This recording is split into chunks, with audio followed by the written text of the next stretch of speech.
So here we go again. It's the evening session on day 4 of these 2019 World Para Athletics Championships in Dubai at the Club for People of Determination. 14 titles to be decided tonight. It's been another hot day of action here. Though not a hot day of weather, we've had one of the 5 days of rain that Dubai gets each year, and there's still remnants of it on the track. We had 5 world records this morning, including Hannah Cockcroft claiming the women's 100 metres T34, and surely more coming tonight. We start off as usual with 3 finals in the field. The men's club F51, women's long jump T37 will be sitting on that probably a lot, and the men's javelin throw F46 also. But loads of finals in the track after that, including the women's 400 metres T11. Liu Qiqing looking for glory again there. The men's 400 metres T20, where the reigning champion is Daniel Martins of Brazil. Women's 400 metres T47, Amanda Serna of Chile, Li Lu of China, as usual. And the women's 100 metres T13, where the reigning World and Paralympic champion Leila Adsamatova of Ukraine will be aiming for more. The Burj Khalifa way off in the gloom. We couldn't see it earlier because it was so muggy and rainy. High humidity, so much so that it rained earlier, and there's still a few spots now. Dubai, a very, very long city, and this time next week we'll all be doing that.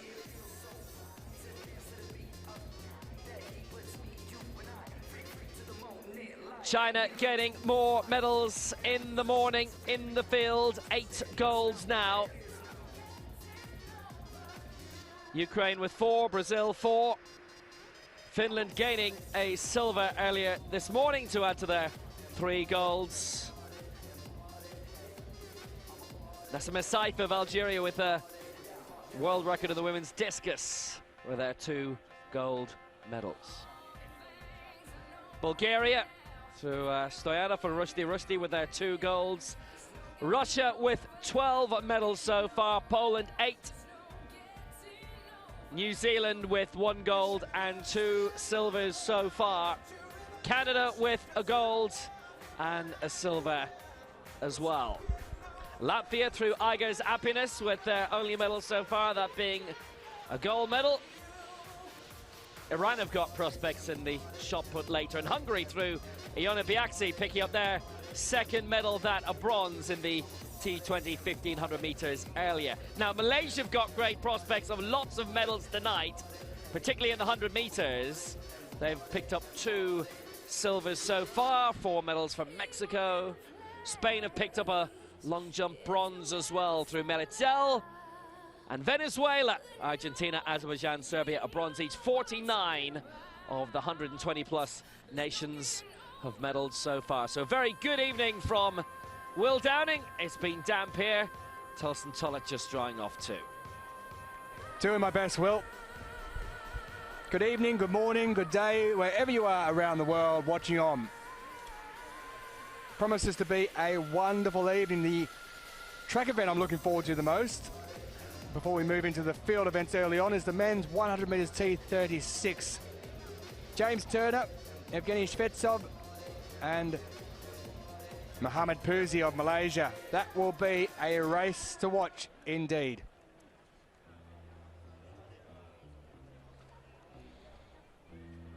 Stadium looking wonderful. Field events to start off with. The men's club throw F51 gets underway in the coming minutes. Also the women's long jump T37.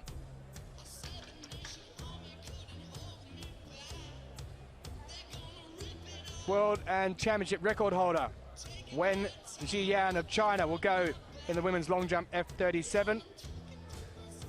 Men's javelin throw F46, the championship record holder Gu Qinlang of China. A field packed with those who can throw more than 60 metres. Gu setting that record in Doha 4 years ago with victory there in the 2015 championships. But that, what you see down there, as they get themselves ready to go. The women's long jump T37 category. They'll be presented in the coming minutes.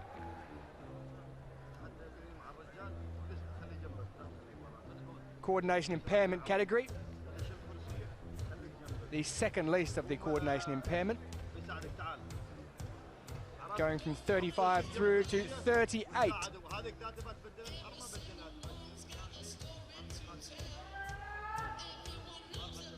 Looks rather smooth, doesn't it?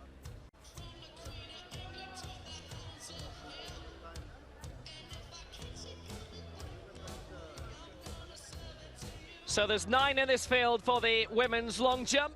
Manon Geneste of France, hoping to be emulating the great Mariamne Lefebvre. He's been a great champion in the long jump, as well as the track, obviously, one of the stars of London 2012, and again last year in Berlin in the European Championships. And for the last World, she was commentating for French television. She was on maternity leave from the sports.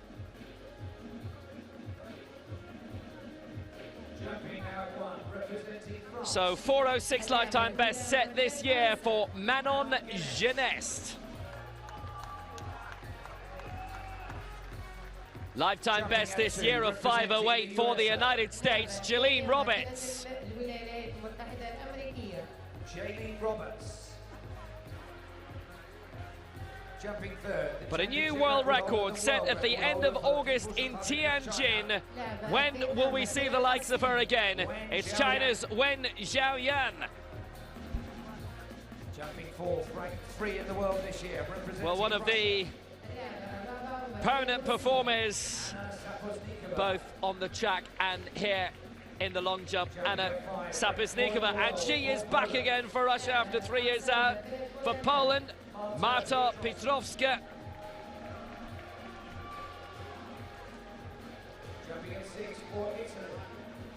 Italy, potential prospects. 4:06 a lifetime best, very good in the Europeans this year. Francesca Cipelli. Jumping seventh, representing Iceland. For Iceland, Begrun Osk Adalsteinsdottir,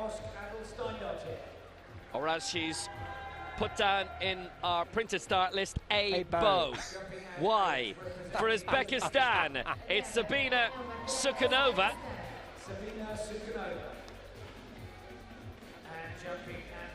And for Mauritius, hoping for a new lifetime best to get her into the full competition, an ace, Angeline. It's a 9-woman lineup for the world title in the women's long jump T37. So those are the 9 in the final.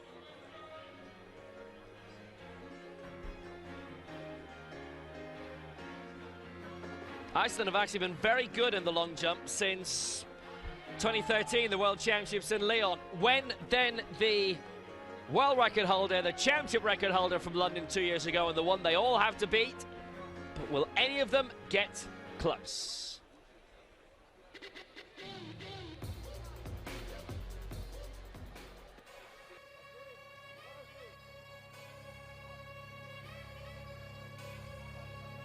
In the field, it's the men's javelin throw F46.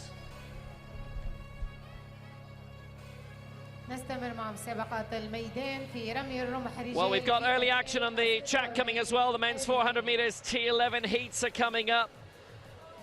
Semi-finals of the women's 1500 meters T54. Madison de Rosario makes a championship bow in that. The reigning 5,000 meters world champion, and who claimed the 800 in Doha memorably, dramatically 4 years ago. Women's 100 meters T12 heats, and the men's 100 T36, which, as Tulson's been saying, is going to be very, very competitive. And so too the women's 100 meters T35. That's wide open. Isa Solt isn't here, she's doing exams. Xiao Jia, the reigning Paralympic champion, is not here either. Women's 400 meters T11, Liu Kuxing will be the one to beat in that. Men's 400 T20, Daniel Tavares Martins, the reigning world and Paralympic champion, to be viewed as well. So Jaylene Roberts of the United States to get things moving in this competition.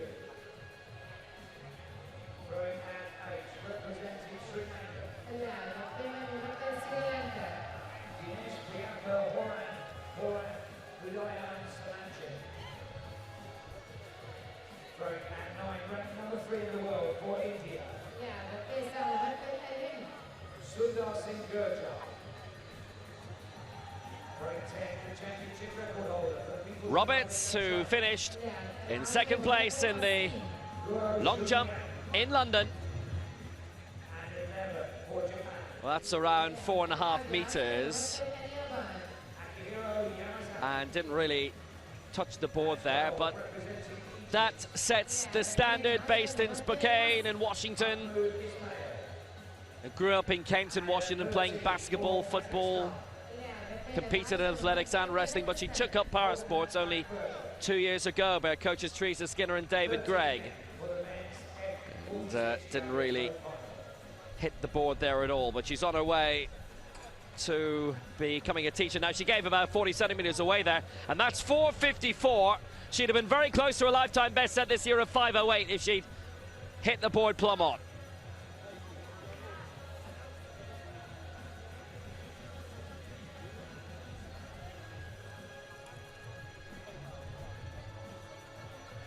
Well, here's Wen Xiaoyan with her first attempt. The championship and world record holder. Championship record set in London 2 years ago. The 22-year-old for her first attempt of the evening. That's out over the 5-meter mark, somewhere up around the 5:30 mark perhaps, which, if it is,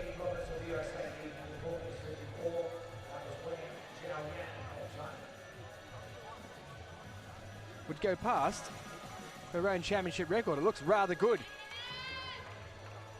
The reigning Asian Games world and Paralympic champion and the world record holder. Superb.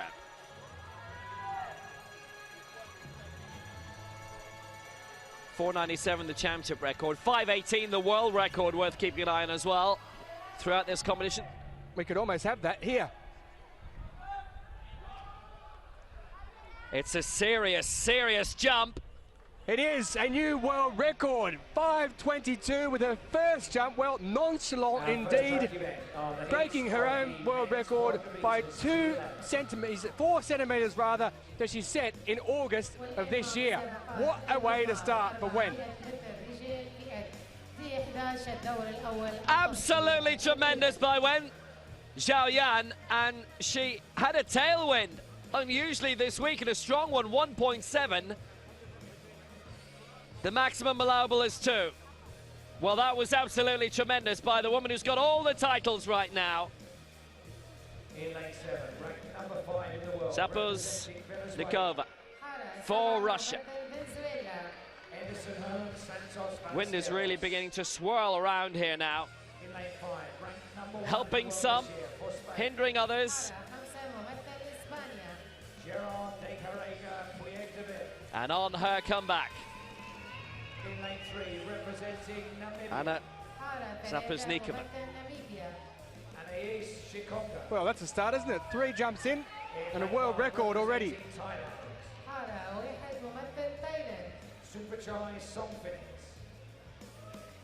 She's the former European champion, but in her last major championships it was bronze in the Europeans.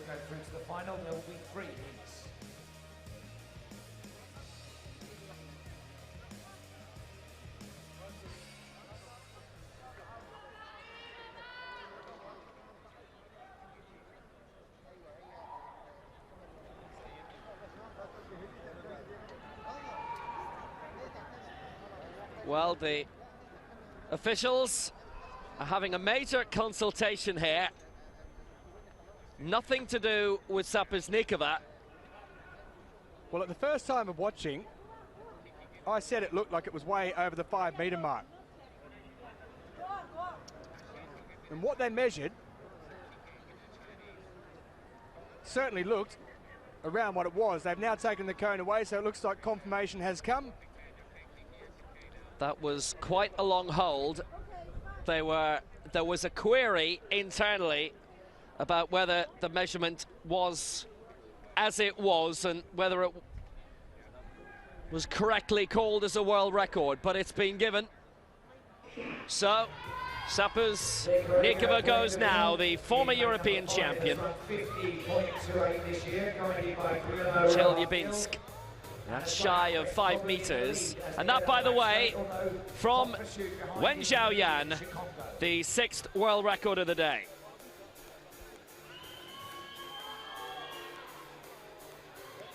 Remember, it's only the winner of each of these 3 heats who's guaranteed a place in the final. And it is the Spanish world #1, Venezuela. Well, plenty of room left to Namibia make second, up there for Venezuela 3rd, Thailand 4th. the Russian, Sapishnikova.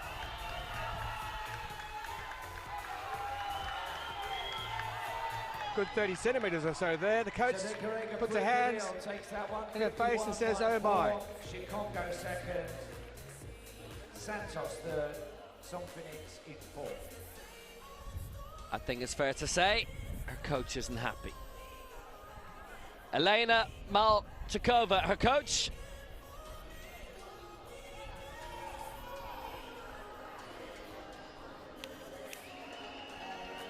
On the scoreboard, you can see the first Appropriate enough name for the moment. Marta Piotrowska for Poland. Just while we've got a second, Desiree Piristaval has won the opening heat on the track in the men's 400 metres T11, so he automatically goes through as a qualifier. So Petrovska heading out towards 4.5. Right now 383 is the bronze medal mark in this opening round. Petrovska, the European champion, claimed in Berlin her first international crown. And actually, ironically, it was her first ever European medal, despite the fact that she's been a World Championship silver and bronze medalist in previous Worlds. In Christchurch in 2011, the silver and bronze last time out in London. That should be good enough to get her into the top 3 at the moment anyway.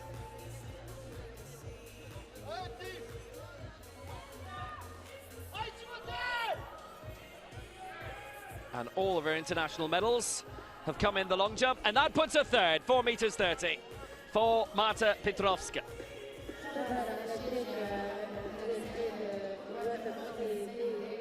Francesca Cippelli.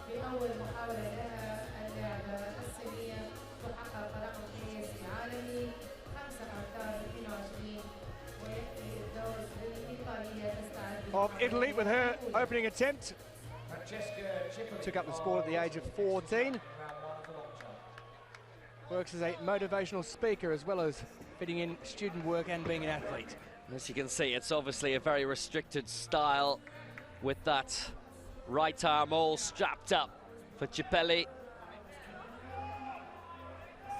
Well, she's managed to have a smile about that one, knows it's not her best effort. 4:06, a lifetime best set this year.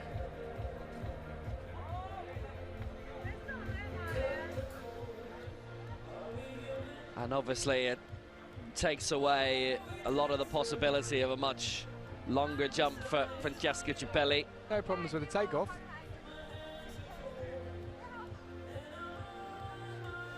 Super slow-mo, head on. Now remember, it's 4:06 is a lifetime best, and she's really not that far away from it. Her first global championship, 3:97, she goes 4th. That's all right. One of the best attempts of her life, and a good tailwind actually helping her out. She's been on a bit of a European tour for quite a while with her family this year. Veneto Special Sporter Team. Well, here goes the Icelandic. Bergen Osk Alistundottir with her first attempt, the 19-year-old.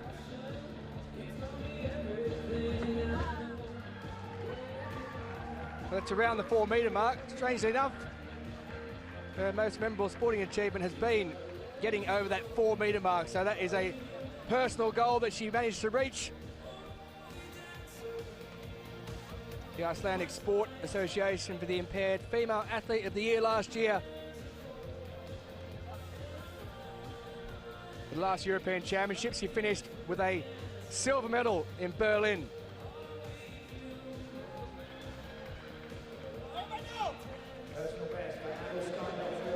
And that is a new lifetime best of 4:27. Wonderful stuff indeed. A tailwind as well, +1. Well, she won 3 medals at the Europeans last year, did Adalsteinsdottir. And bounding into action now, Sabina Sukhanova of Uzbekistan. She's not hanging around, is she? Bang! Now, if only every long jump competition could be run like that. Gosh. Sukhanova, she was just out of the blocks. Bounded onto the runway. I mean, look at this. Even in slow motion, she looks fast. Used the board perfectly fine. Plunked down just around 450. Didn't use a huge amount of the board. Gave around 15 centimeters away. Now, that could be a little bit costly. And it's a fair old plonk as well. Obviously, it's a coordination impairment event. But her fellow Uzbeks love what they see. 4:25, she goes 5th. If she'd hit the board spot on, you were looking at 4:40.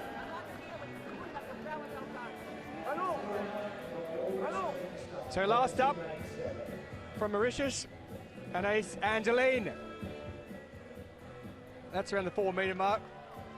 A lifetime best, 3:77.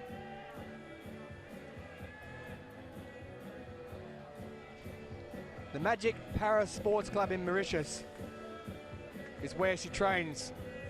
The name alone just sounds fantastic. She's got a little bit of work to do to get up to the board there. She's very, very short. So there's at least around 20 centimetres she's missing out on.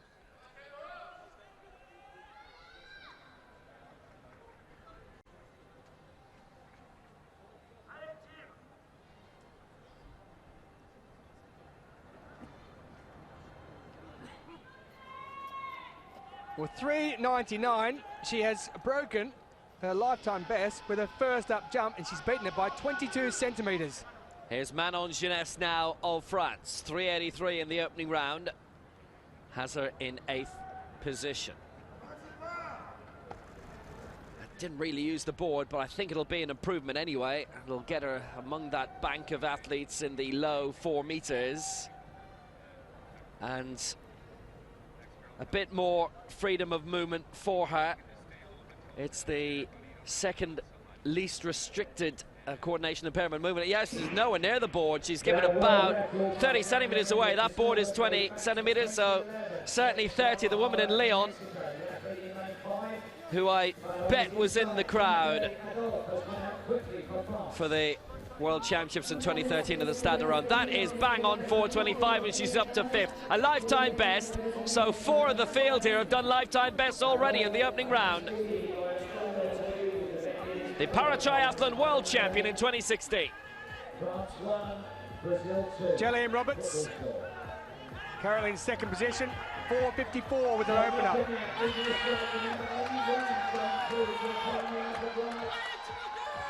Just sets herself. There's a track event going on in the background, so she's just gathering her thoughts.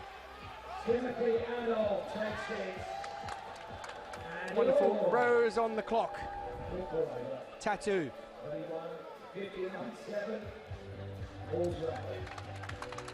Away she goes.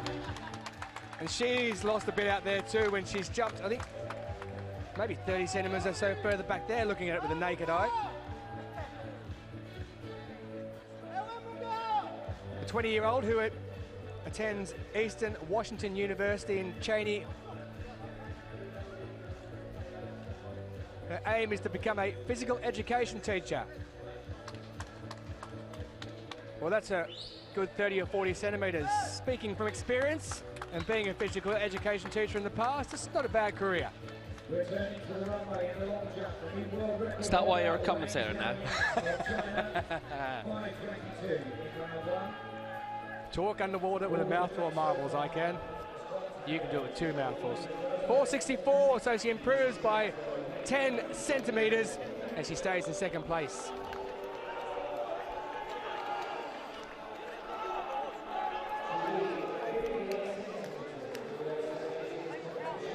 That was silver for her in the World Championships in London 2 years ago in front of that crowd of 40,000 when this woman was taking the gold. Wen Zhaoyan. The world record in the first round of 5:22. Didn't really use the board there, that's around 5 meters again. Her lead, by the way, with Roberts going to 464 there, is just around 60 centimeters.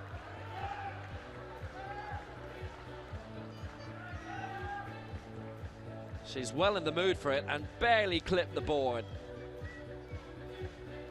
Gave 20 centimeters away there. If that ends up being around 503, 504, she's just leapt a world record distance, but it won't be recorded as that. 4 meters 99. Still better than everyone else, that one. Well, here's the Russian, Anna Zapazkova. She's in 9th position, 374 with her first. Lifetime best of 456, so plenty of work to do. A lot of the athletes are not getting close enough to the board. They're losing 20 or 30 centimetres, except for Wen. That's a foul. She's gone way over the board that time, trying to push the limits. Pushing the limits too far. Won 4 medals at the 2015 World Championships in Doha. She took bronze in this event, but you can see there she's gone a good few centimetres over the board, not by much, but enough.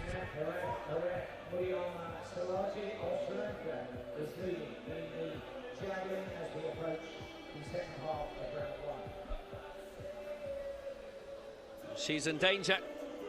9th spot and needs basically something above 4 meters to make it into the second half of the competition. Francesca Cibelli of Italy is 8th, and S. Angeline of Mauritius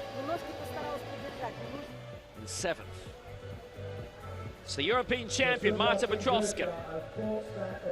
Previously, silver and bronze medalist in the long jump at different world championships. Bit restricted movement on the right arm, hence the coordination impairment. That's around 4.5. 4 meters 30 in the opening round.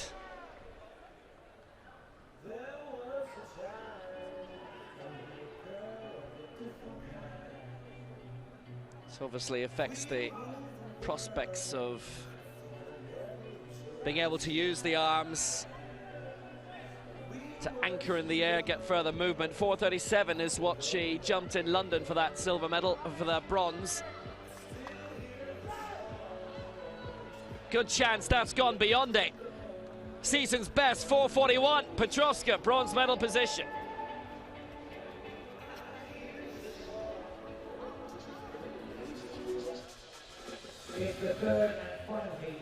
Francesca Cibelli, 397. The family do try and get to as many competitions as possible. She's not too far off her lifetime best she set this year, 4:06, the lady from Venice. Representing France. Hit the board well anyway, and that actually might be a good improvement for her. That really is an awkward device. The paraprosthetic on her right hand. It's all about balance, isn't it? You can see when she runs, it makes a difference to how she balances, but there's no problem with the landing. She's falling to the side. That's not too bad. A few centimetres still there, but depends on whether you want to push it all the way and possibly foul. No issue whatsoever then. She was in the Europeans last year. I don't remember that device at the time. Only the winner guaranteed. That's close to a lifetime best. Again, it might have been an improvement, not quite, 393. Like many athletes, she's on.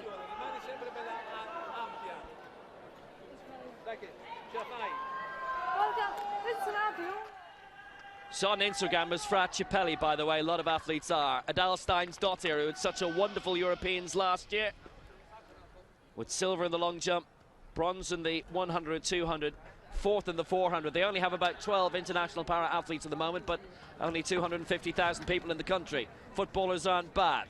That's around her first round mark of 4:27, which was the lifetime best. And it is a fair jump.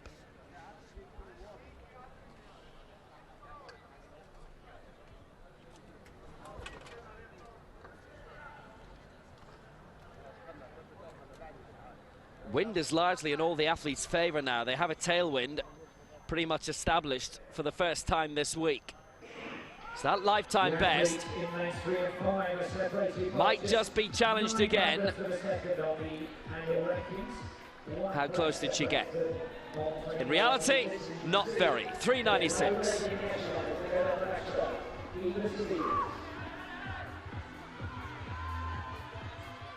Well, that's not moving too much at the moment, but it has been in the favour of the long jump athletes tonight. Completely turned around from what it's been for the past couple of evenings, as Sabina Sukhanova, who's in 6th position, heads towards the pit.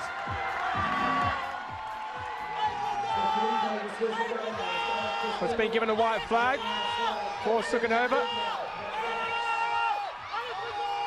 the lady from Uzbekistan. Loads of support for the Uzbeks.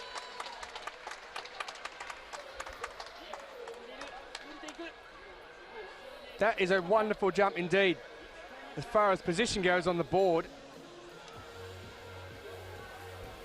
Silver at the Asian Para Games last year. 18 years of age, so loads of improvement left in her. 4:06 though, that has not been any better, but look at that, plus 1.9, the wind behind her at the moment. Well, the good news is on countback with that 4:06, she goes above Manon Jeunesse, who's also cleared 4:25, and she climbs a place to 5th. Anaï Angeline of Mauritius. Lifetime best in the opening round, 399. Maybe she's done a little bit better. She's okay at the moment in 7th place. And she's 2 centimeters clear of Francesca Cipelli, who's in 8th. Sapesnikova with the 374. I tell you, if she goes slightly closer to the board there and gets an extra 15 centimeters, she breaks the 4-meter mark for the first time ever. She's given 25 centimeters away there.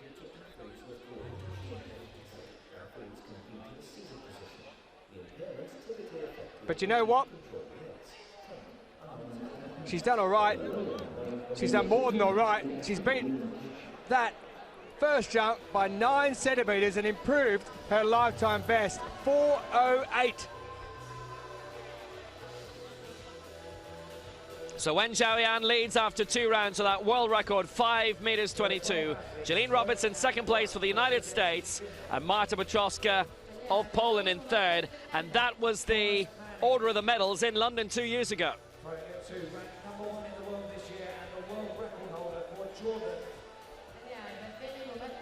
Men's javelin, F46, new field event for you. Baha,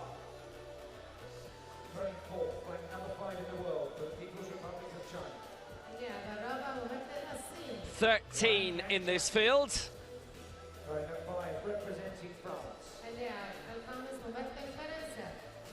Devendra with the world record, claiming glory in Rio, but he's not in this field. 3R for India though. Ajit Singh, Sundar Singh, Gurjar and Rinku. championship record holder for Qatar.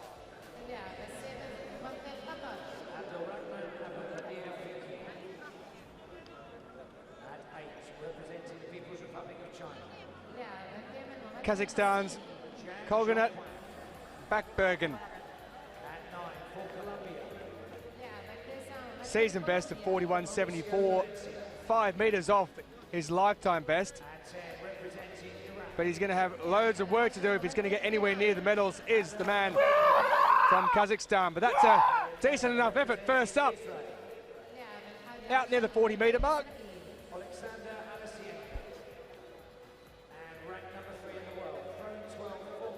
When we get going, though, and see the likes of Gu Chunlang, the championship record holder, it will dwarf that type of throw.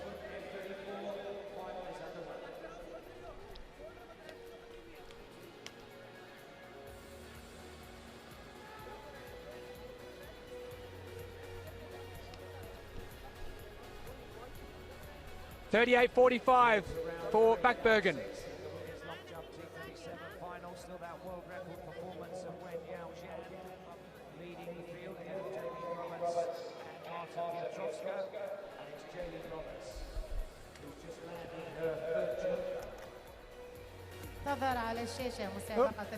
Don't get the wobbles. This man won't. Lithuania's Andres Skuja, his second attempt.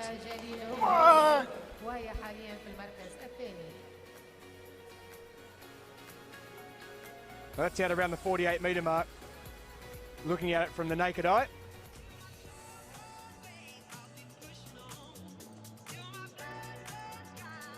And back on the runway, the event leader. So Skuja of Lithuania lying in 10th position in this men's javelin F46 final with that 43.06, but 45.69, and he climbs up into 9th above Tomoya Shiramasa of Japan, and he is next to throw, a chance of instant revenge.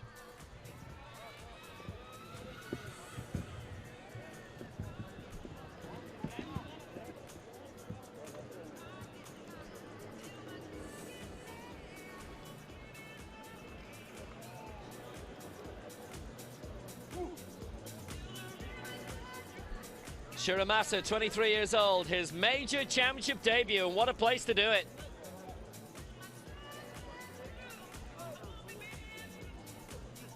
Based in Kita, Hiroshima,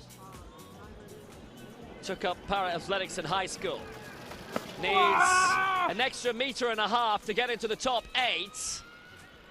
Sent that out a good distance, well beyond 40 metres, there's not much doubt about that. He's a 56-metre thrower this year, and that would be a top 5 spot right now. Is with the Oi Nisai Dow Insurance Company team. He's already achieved one ambition in his life, to break 56 metres. He goes up to 8, 50 metres 20.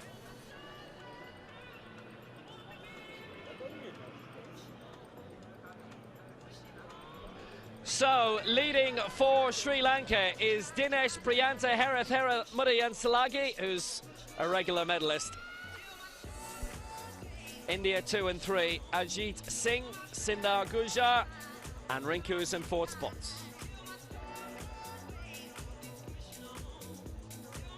Well, to the track for the first time for us live this evening, the women's 1500 metres T54, round 1, heat 1. And this is a decent enough field indeed. Catherine de Brunner of Switzerland, who won 400 metres gold just yesterday in the T53 category. She goes in lane 3. Madison de Rosario, coached by the great Louise Savage, also in this one, winning bronze at the last 2 World Championships in the 1500 metres. She also holds the world record, she said, in Knotville last year. No, Tatiana McFadden, the championship record holder from 2 years ago, she doesn't compete in these championships.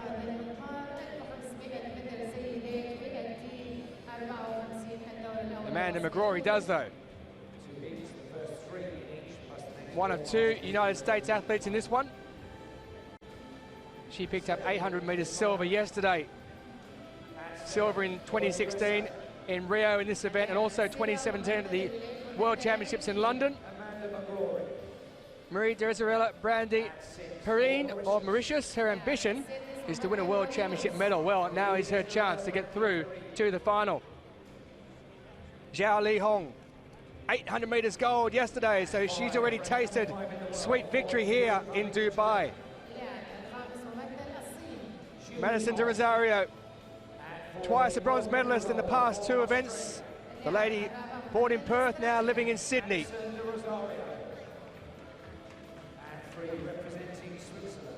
Catherine de Brunner.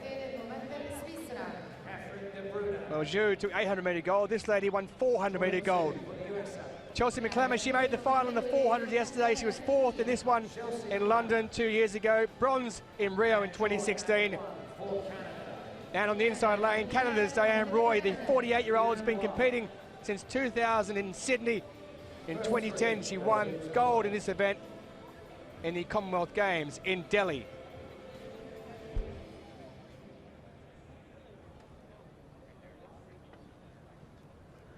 Madison de Rosario will go as one of the favourites, the world record holder.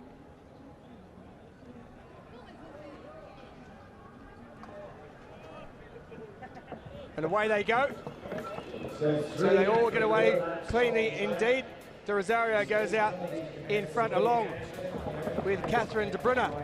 But it is De Rosario who takes the early lead after the opening 100 metres, but she's been pegged back already around the outside by Amanda McGrory, who's looking to improve in this event on the 800 metres silver she picked up yesterday.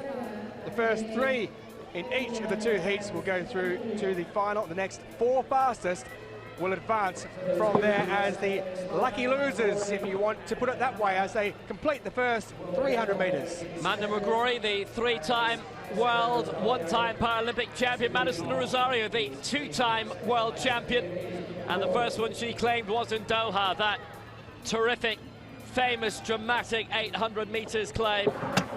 And since then, she's won Commonwealth Games golds in Gold Coast last year in the 1500 and in the marathon. An ace marathoner, bronze in the World Championships in London earlier this year. She's hit the front now. Zhu Li Hong, the Asian Games champion, just behind her, and the 800 metres world champion from this week here in Dubai. De Rosario, dangerous at the front. She's dangerous when she's lying behind as well. Trotting along well. Zhu Li Hong in second spot. Little bit of a movement coming up behind her as well. De Rosario's had a spell in the front. De Brunner's moved up as well from Switzerland, the new 400 metres champion with 2 laps to go. Well, Zhu goes to the front. De Rosario sitting too wide at the moment, just giving his arms a little bit of a breather. So we've got a group of 4 out in front at the moment. There's going to be 3 of those who go through automatically. So out in front is Zhu Li Hong, who sits in the red shirt as she goes through there. De Rosario sitting back in 4th position. Catherine de Brunner, 400 metre gold winner from Switzerland, sitting in 2nd at the moment. De Rosario looked very strong over that first lap and a half to 2, and she's just sitting in behind at the moment. I suspect to just make a move when they come around and take the bell. So Zhu leads. It is De Brunner of Switzerland in 2nd, and also Amanda McGrory, followed by De Rosario as they take the bell. Zhu and De Brunner have already won gold medals so far this week. McGrory behind them, and Madison de Rosario. It's only the top 3 automatically through to the final. 4 to 3 don't go. Now movement on the outside. McGrory and De Rosario both going for it. De Brunner at the moment stuck on the inside behind Zhu. McGrory's had a good tilt. De Rosario's going even further outside, heading in towards lane 3, possibly one of the wheels in 4. But Zhu holding her own at the moment, the new 800 metres world champion, and she claimed her own 800 metres crown, as did Rosario in Doha. They both won separate 800 metres titles. De Rosario in a good position in 3rd at the moment. Zhu's going to go through. So too will the Swiss De Brunner, with a big movement. De Rosario on the outside.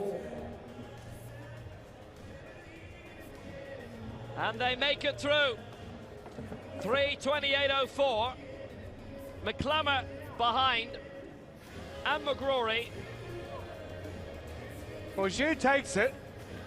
I'm not too sure here. De Rosario has got there. She's got there very, very close to the line indeed. There's no doubt that Zhu has taken the win with De Bruyne coming in second position. But it is a real battle to see who took third position to automatically go through, because De Rosario went 3 wide. It's definitely a photo. There's no doubt about the first 2, but the question is, who has taken third place and going automatically through? If she's missed out De Rosario, then that would be an absolute shock. The world record holder possibly might not be going through as one of the automatic qualifiers. She had to go wide for at least the last 2 laps, and in the end she struggled around with about 200 metres to go. She looked like she was in a bit of trouble. She tried to straighten up and getting tied up, but she's covered so much extra ground as we wait to see just who has got home in that photo finish for third position. It's taking a bit of time because they are extremely close and they were separated by Zhao and De Bruyne on the inside. De Rosario has come up third, 3:28.29, but we'll see what happens with fourth. McGrory's given the same time and it's gone down to thousandths of a second. De Rosario on the near side, McGrory on the far, both called 3:28.29. McClammer in 5th. It's only the top 3 who automatically qualify for the final, and McGrory will have to wait. That's how close it was. Zhu taking it without a problem. De Bruyne in 2nd. Well, I suspect the issue as well with De Bruyne in the middle there. But we got there eventually, so we've got a dead heat for third place.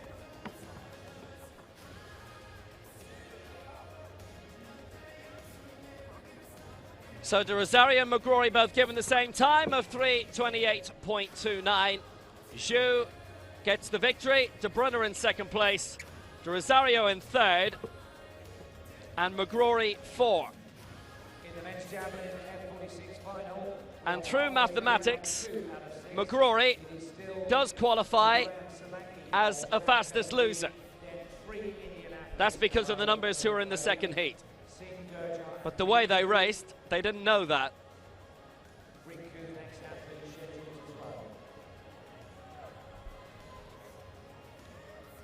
Men's javelin throw F46. We return to Rinku of India.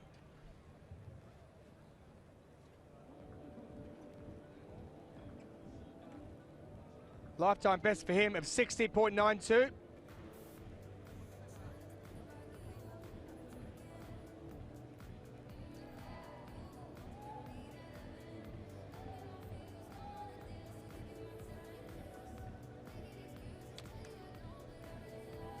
Years of age, was a 200 metres and 400 metres racer. He's now a javelin thrower.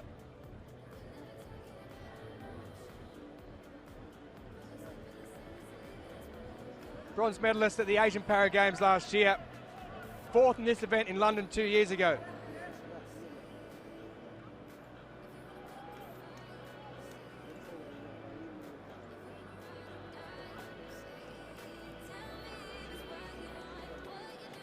Indian para-athlete Amit Kumar Sarahar is one of his heroes. Well, 54.63. His best was his first. He's in 4th position. So that's how it stands. Hedith of Sri Lanka still leads. It's India in 2nd and 3rd, and also in 4th.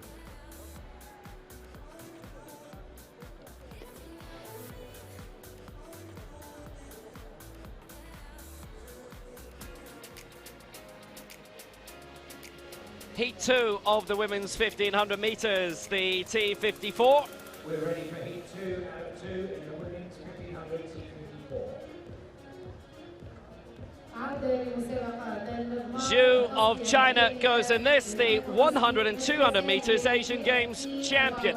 Liza Alt-Connell, who finished just outside the medals in the 800 metres in 4th spot, and Susanna Scaroni, who won bronze in the 800 metres this week in Dubai.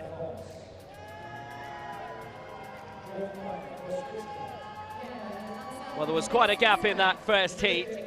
3:44.22 is the fastest loser at the moment, unqualified. Alphonse 8th in the 800 meters final. Now, this was Patricia Keller once, but it's Patricia Ekus now. Bronze in the 400 meters in last year's Europeans. Bronze in the 15 previously in Swansea in 2014.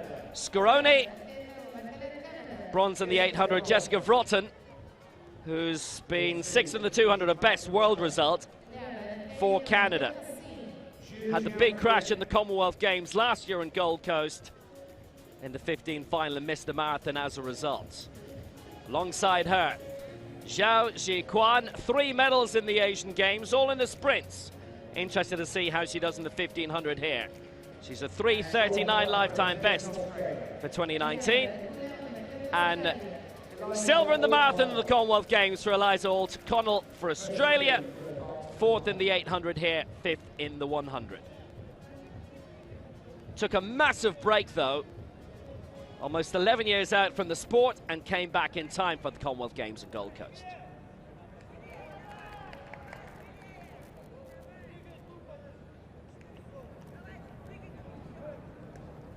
O'Connell in 1, Zhu in 2, Vrotten, Scaroni, Ekus and Alphonse. The first 3 go through. It's the 4 next fastest losers who will progress. Target time for them is the 3:44 of Chelsea McClammer. So if everybody finishes faster than that, they all qualify. Mandy McGrory's already through the mathematics of it all, being the 4th placer in the opening heats. Quite a gap opening up straight away. Susanna Scaroni, that brilliant bronze in the 800 meters, her first global medal, quite a margin. She wants the job done already. Zhu well behind in 2nd place. O'Connell coming up into 3rd, 3 laps to go. So they move around in the lead at the moment. It is Scaroni, who is quite a way out in front at the moment, looking rather strong, and the top 3 there just pushing themselves out, with Zhao out there with her senior international debut last year. She's working her way into this one, looking very strong indeed. And Eliza O'Connell, now she's been in 2 events already here at these championships, in the 100 metres and the 800 metres. She's certainly got plenty of stamina about her. She was a silver medalist in the Commonwealth Games in the Gold Coast in Australia last year, so in the marathon, so she knows all about sticking at it with these longer events. This one, of course, over 3 3/4 laps. Out in front at the moment, it is Susanna Scaroni of the USA, who took bronze in the 800 metres yesterday. So it's USA first, China second, Australia in 3rd.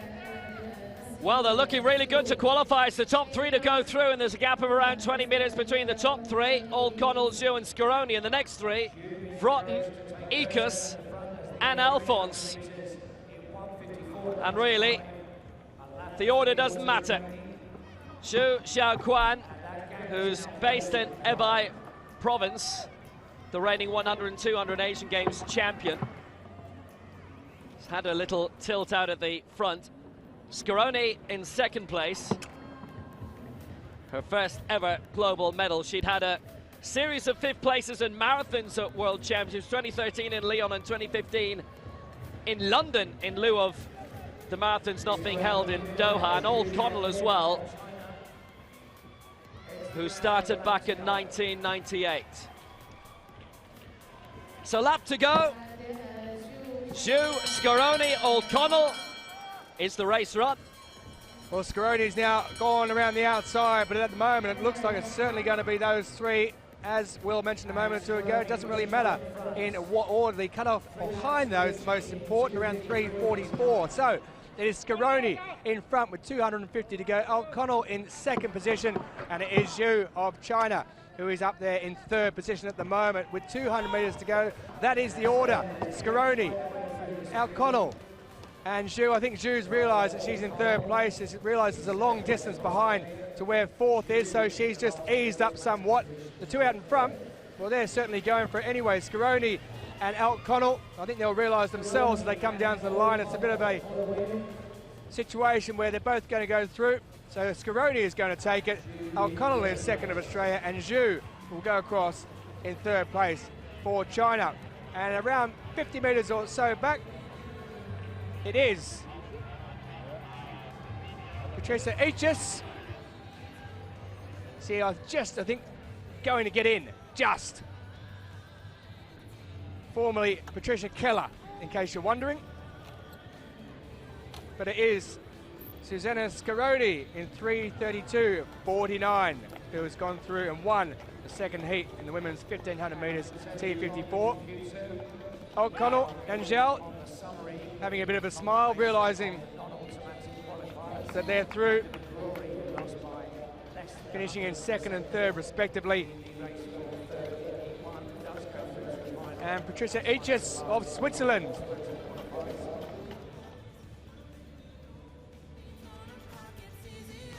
Should have just got through. She'll be joined by Chelsea McClammer. 3:44.68 her time.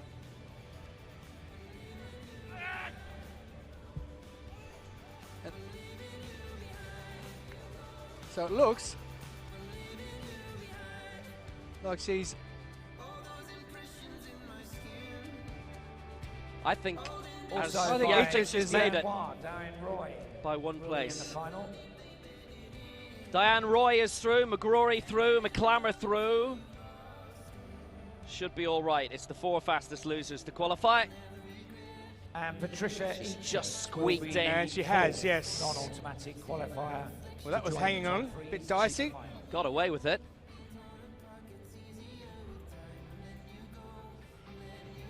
So there's confirmation of Patricia Eachus going through as one of the lucky losers.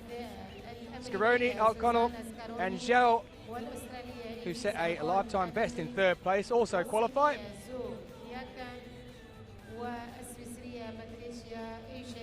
Australia, Switzerland, China, USA and Canada will be represented in the final.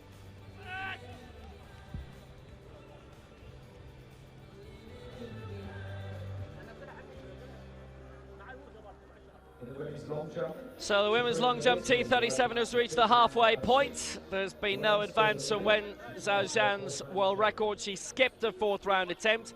Francesca Cippelli made it. Sapeznikova didn't. As we begin the penultimate round, Sapeznikova actually went out to 3:98, Cippelli to 3:99 in that 3rd round. She survived. She edges towards the 4 meters again.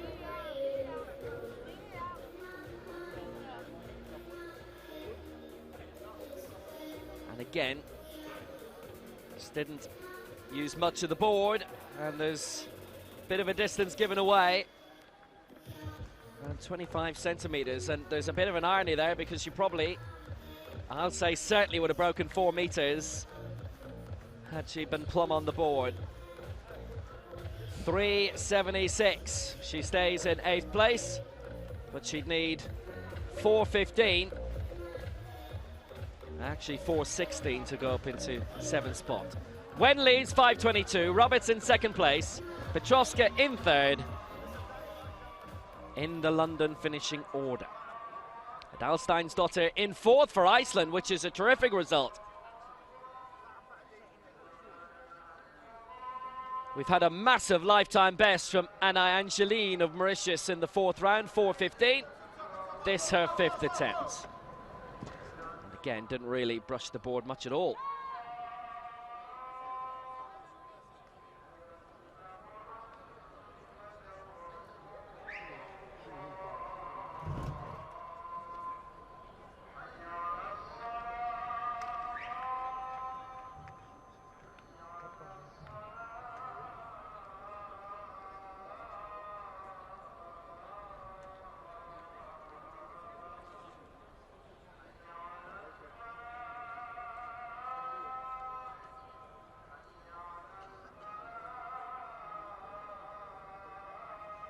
Angeline, who came into the competition with a lifetime best of 3:77. She's beaten her with every single jump so far, including that, 3:84, but she stays in 7th place. She's only 12 centimeters off 4th right now.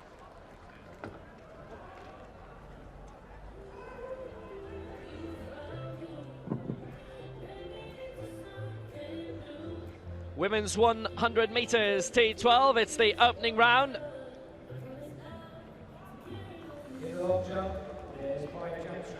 This featuring the Asian Games champion and the reigning European champion as well.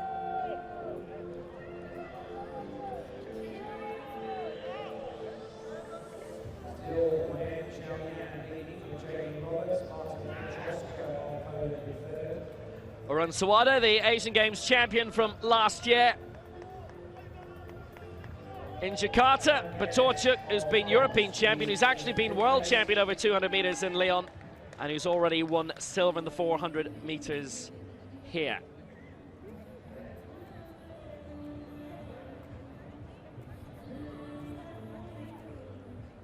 Just seen Manon Jeunesse land in the long jump. We'll tell you how that goes. It's only the winner of each of the 3 heats who qualifies to the final, along with the next fastest loser.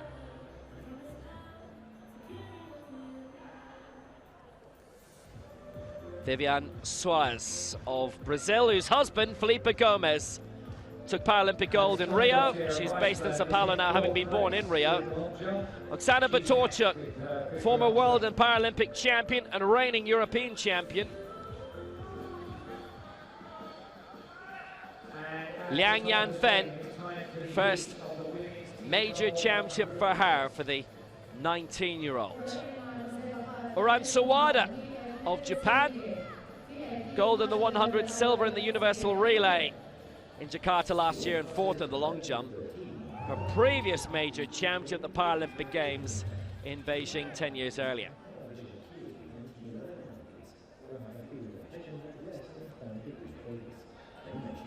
.418 from Jeunesse, by the way. She didn't progress. Batorchuk has had a film made about her that featured at the Shanghai Film Festival called Pulse. Sawada yet to have that honor, based in Kita. And her guide, Ruohei Shiakawa.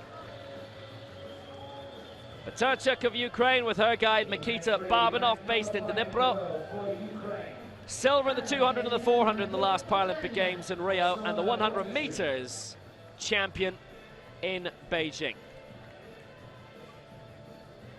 Viviane Soares, 6th in the 100 meters in the 2012 Paralympic Games in Rio, her only previous championship.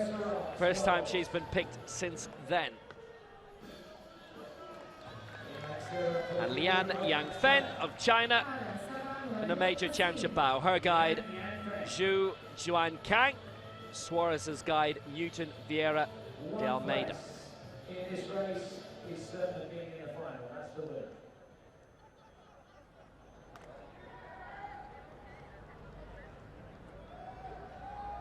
Only the winner to go through. On your mark. Ferreira Suarez, the fastest this year of this field, 12.12, her lifetime best. T12, medium visual impairment.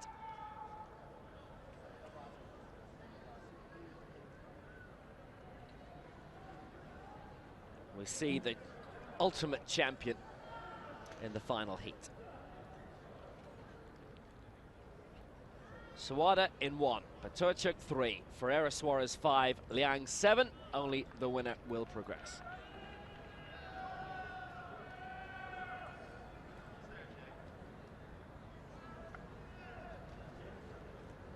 Can I move up? Can I move Okay. up to the last one? Solid start by Ferreira Suarez in 5, but now the fight back's coming from Batorchuk alongside. Ferreira Suarez still going, staying out in front. Batorchuk came in late, 12:23 the winning time, and just about nicked by the Brazilian with Batorchuk alongside. Really tight, fine comeback by Batorchuk from Ukraine, 12:22, the ratified winning time.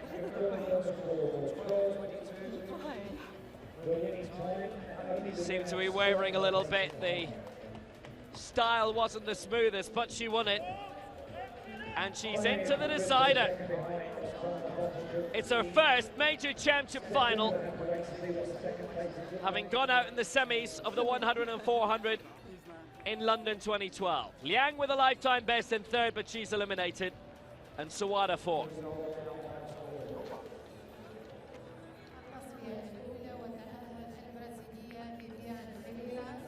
Well, what a fantastic start it was by Ferreira Suarez, and Liang not bad either on the near side. But Turchuk actually had the slowest start. Took a while to get into her movement. Ferreira Suarez always in that. Arms waving around a lot. But they were all okay. Got in ahead of the guides first. Ferreira Suarez gets the victory. We're into the final round of the long jump. That's Cipelli of Italy. So the Brazilian making her way through with the guide Newton Vieira. Past her previous 2 rounds. Good slowing down actually by Baturchuk, who shifted a little bit to his left, our right on the line. Vivian Suarez qualifies. Baturchuk will have to wait. Liang and Sawada don't have to, they're out, but Liang does have the lifetime best.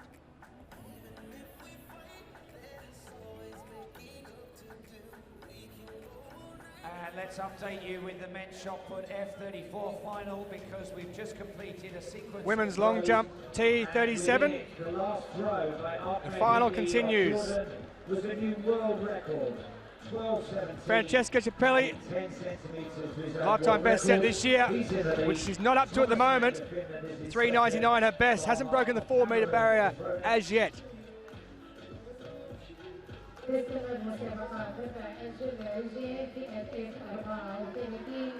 T37 coordination impairment category.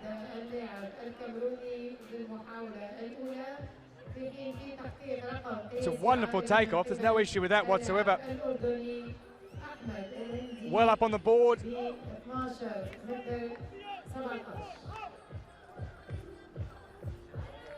Angeline lurking around in the shadows. Wen still leads. It's not a case of if or when for her now. Cipelli 3.79 with that jump. Not good enough to improve on where she was. Javelin is partway through to the third round, at the end of which only the top 8 will get 4. Sukhanova about to go. Her final attempt, the Uzbek. Still the leader, Budoyan Salangi of Sri Lanka, 60 metres 59. The Asian Games silver medalist. Just across the Caspian Sea from Azerbaijan. And just north of them is Kazakhstan, who play in European football but are Asian in all other sports. Launches herself out to 4.5-ish. Now 4.25, it's interesting, she's only 20 centimetres off the medals, but she's 2 centimetres off 4th. You don't get medals for it, but you probably get nice grants. Bronze in the 1, the 2, and the 4 in the Asian Games, so she's got stamina. Manon Guenest of France in 5th place. Nice lift, good finish. This is her final jump. In terms of where she landed.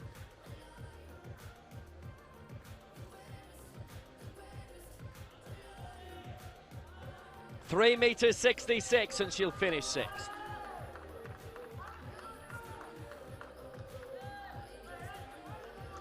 Manon Guenest. Could she be the source of a French medal here?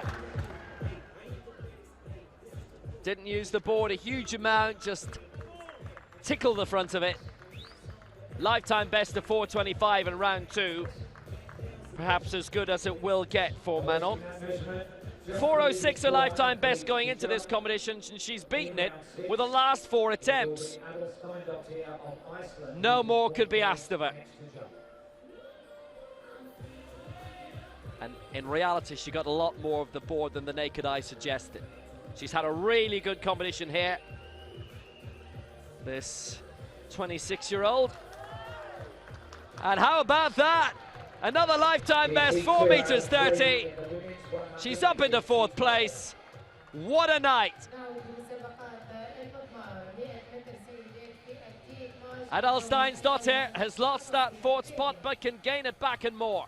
She's had a lifetime best in the first round of 4.27, but 2 fouls have followed in rounds 4 and 5. She's produced the jump of her life twice this evening. Number 2 in the world this year for Azerbaijan. Targeting 4:30 for fourth, 4:46 for bronze. For Iceland, it's a red flag. So Adal Steinsdottir will finish in 5th spot in her first World Championship event. Decent sprinter as well. Remember, only the winners going through in each of these races.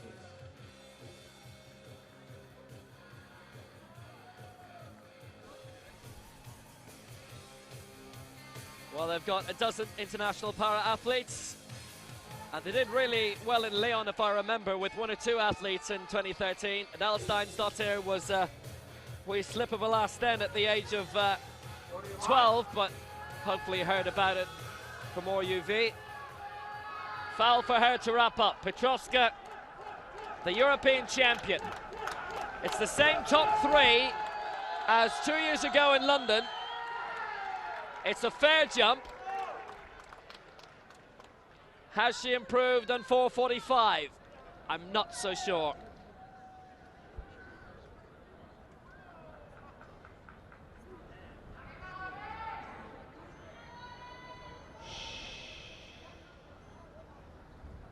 Couldn't have used the board any better. It took a while for that white flag to go up. They just wanted to study, made sure there was no toe print on it. Happy landings too for Petrovska. 4:45, her best in the previous round in round 5, and that was a season's best as well. At this point, it's going to be, oh, she's pulled up. She's pulled up. Looks like she's limping there. What a shame. Leading to 80 metres.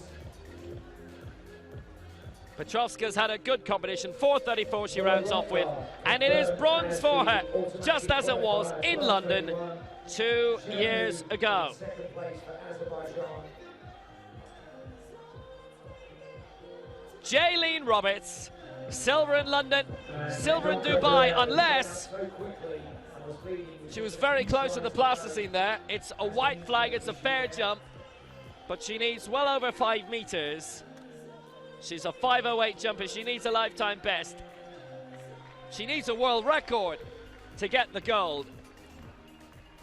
She put so much into it, and that was perfect on the board, but it's almost as if she glided through it. That is fantastic on the board. She's landed a bit closer to 5 meters. Just tilting over to her right hand side, onto her right hip. That is the jump overnight. 4:81, silver for Roberts, and Wen retains her world title.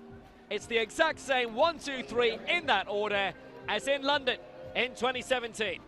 Jaylene Roberts, the silver medalist for the United States.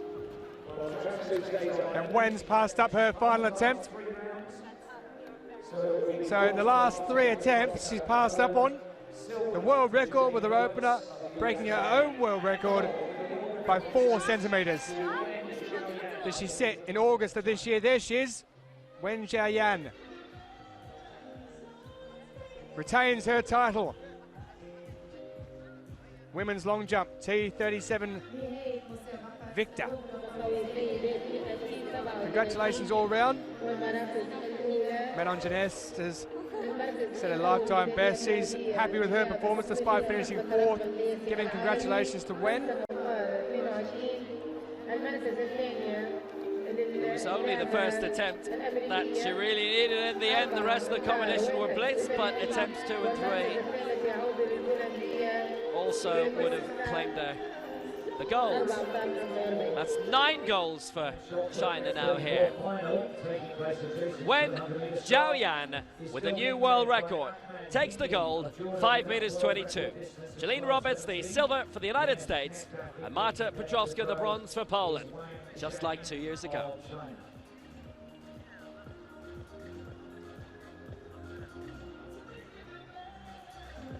Men's javelin throw, F46 continues.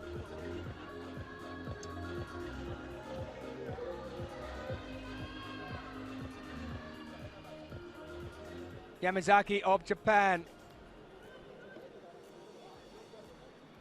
Lifetime best of 60.65 for Akihiro Yamazaki.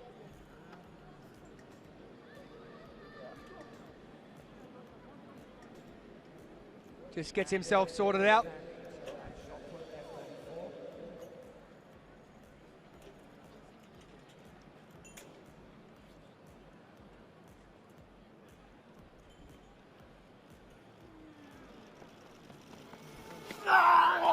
Well, he's put plenty into that. 23 years of age. It's out well over the 50-metre mark. It won't be up near his lifetime best for the man who was previously a para baseball player. So that's a change from baseball to javelin, although you're using your arms, I suspect, when you're hitting the ball or throwing the javelin. Says he competed in this so he could use his para baseball skills, and that has used them rather well. 5th in the Asian Para Games last year. He's currently 7th at the moment. He hasn't improved on his opener at 55.21.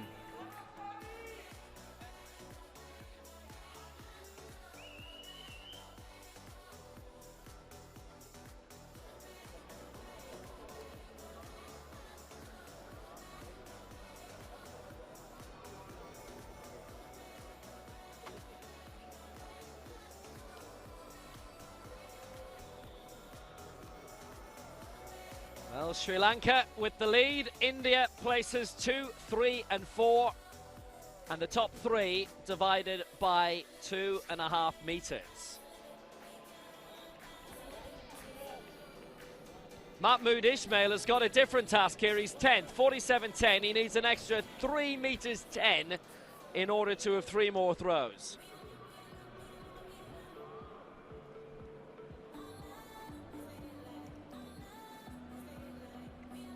Been successful before though in Leon. Bronze 2013, 4th in 2015. So if he can produce one massive throw here to buck the trend of the night,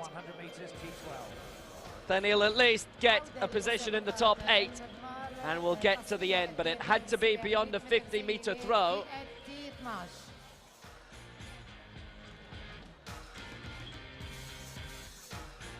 In lane 1, representing Venezuela. Belting throw by Ismail, around 50 meters, needed to be beyond it. I think he might have snuck this, you know.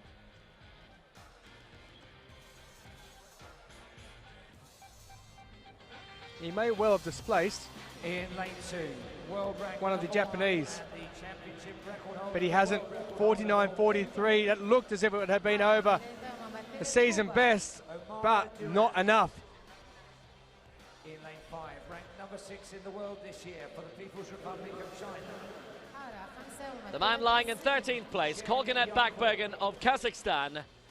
38.45 is best, and he needs to add 12 meters onto it in order to complete the competition and to get into the second half of it. We're all set for heat 3 out of 3 in the T12 Women's 100. Kazakhstan, who hosted the World Powerlifting Championships back in July in Nur Sultan. Normally very competitive in that and in the field events. From Kizilorda, right by the border. Yuri Moschev is coach. 8th in the Asian Games last year in Jakarta in the javelin, 11th in the discus.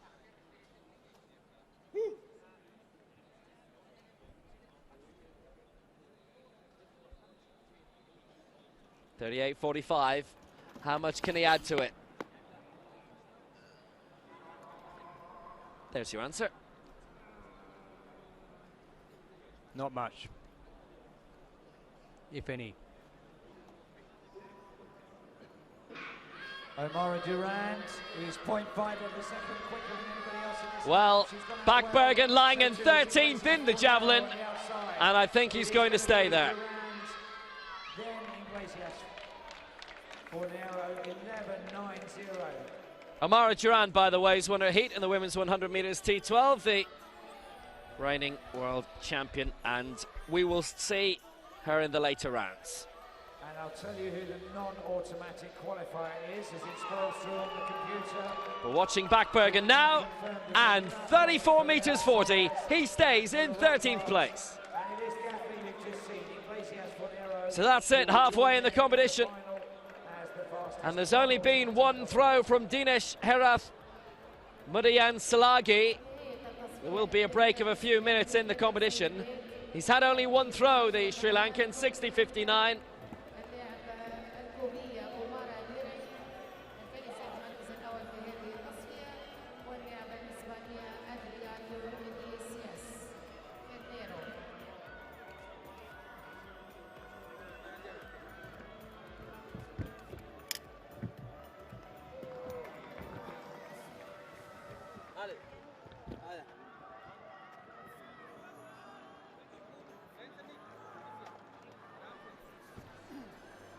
So world records so far today. Wen Zhaojian of China and winning the women's long jump T37, and earlier today the women's javelin Asina Konobis of Poland, the F33 in taking bronze in the F34. The men's shot put F12, Roman Daniluk of Ukraine. That was a thrilling competition, broke the world record in that.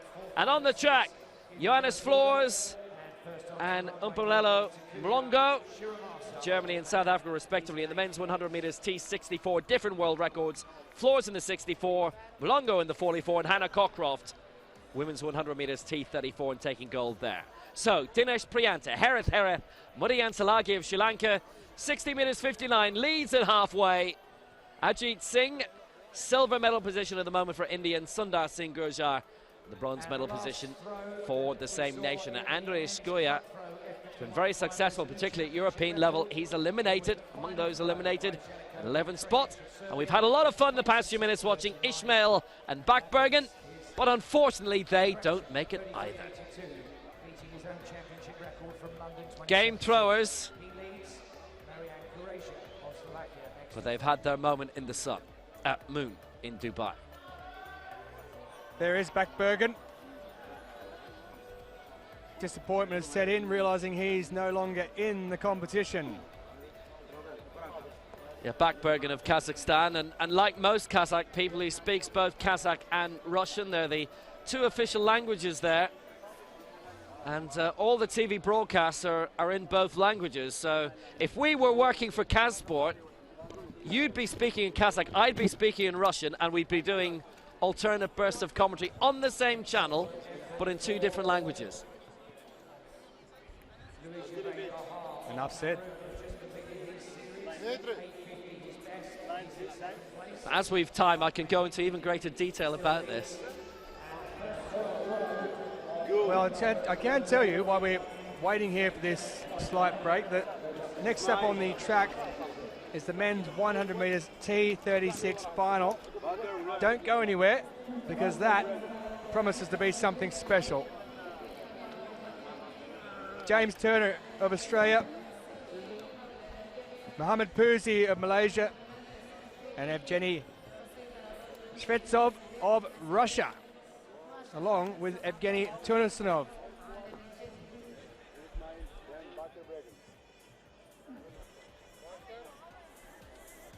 There they are in the distance, as the camera just pans around there to show them.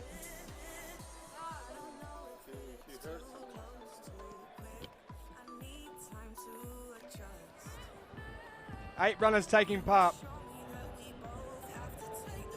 Gold medalists in different events everywhere, as well as this event, the 100 metres.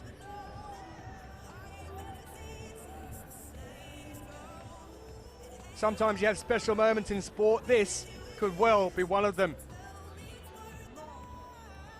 You're trying to pick a winner, it could be rather difficult indeed.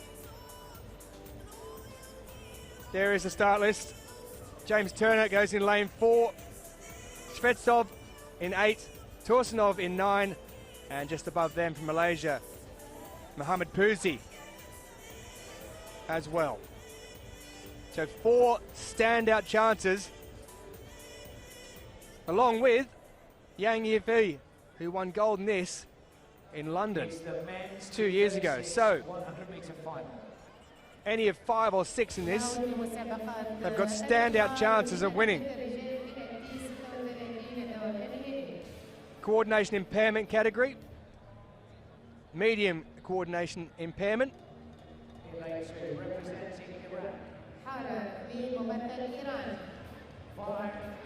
So do expect some fireworks. Karizi, 4th in the 2018 Asian Para Games, goes in lane 2. Harassi of Oman took bronze in the 2018 Asian Para Games. He'll go in lane 3. James Turner, 2017, he won the 2, the 4 and the 800 gold. He won the 800 gold also in Rio. The former para footballer will go from 4. Yang Yifei, the reigning champion, will go in 5. Silver in Rio in 2016. Silver last year at the Asian Para Games as well for the man from China. Alexis Sebastian Chavez of Argentina, 17 years of age, his first major championship, and he's surrounded by some absolute superstars of the sport. What must he be thinking? And Muhammad Puzi of Malaysia, gold in this event in Doha 4 years ago, silver in London 2 years ago, behind Yang, gold in Rio in 2016. Gold also at the Asian Para Games last year. Here are the 2 Russians on the outside. Evgeny Svetsov never lost a final. He's legally finished in 2012. He won the 1, the 4 and the 8.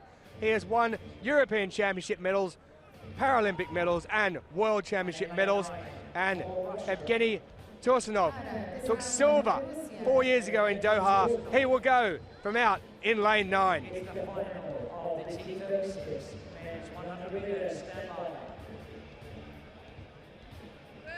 Well, this should be a thrill, a second race. Can't say a minute because it won't go anywhere near that. There's the man who holds the world record set in 2018, 11.87. Svetsov, who goes out in lane 8. He holds the championship record set in Lyon 6 years ago. James Turner, he's defending 2, 4 and 800 metres champion. Can he add a 100 metres title to his resume?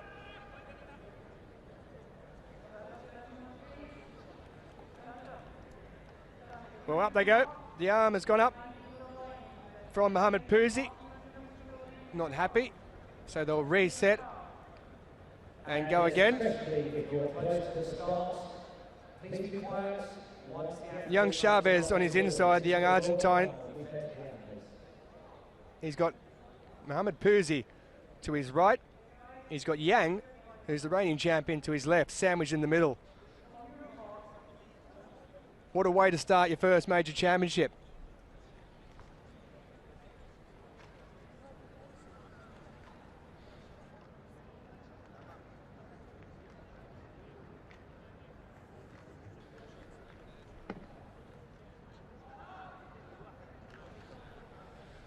So Muhammad Puzi this time gets set.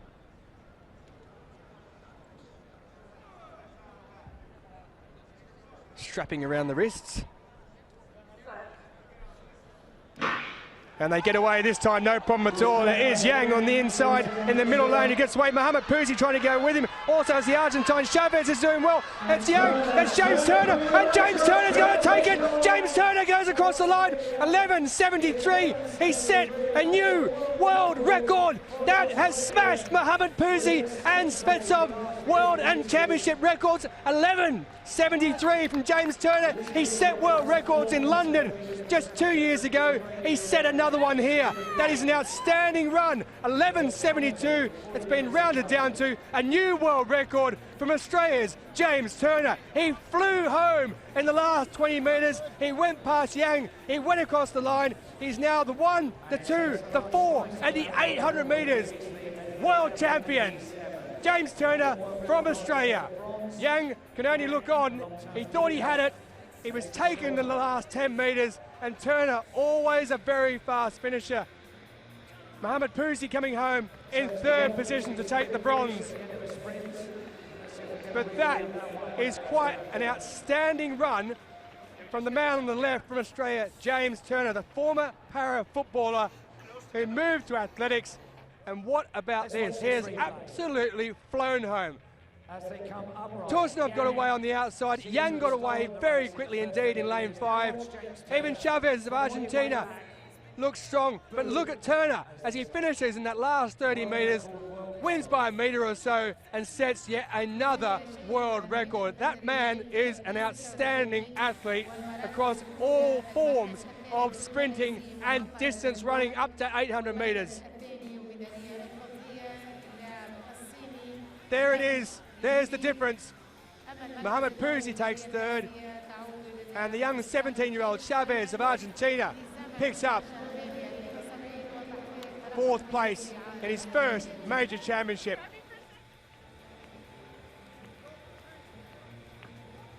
Well, James Turner, world record confirmation, 11.72 seconds it was rounded down to. He's taken plenty off the previous mark from Mohamed Pouzi. Yang takes silver, Mohamed Pouzi picks up the bronze.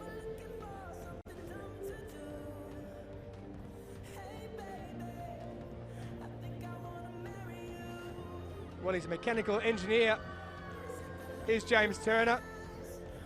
He's a mechanic on the track too. Something special. He can fix anything, that man.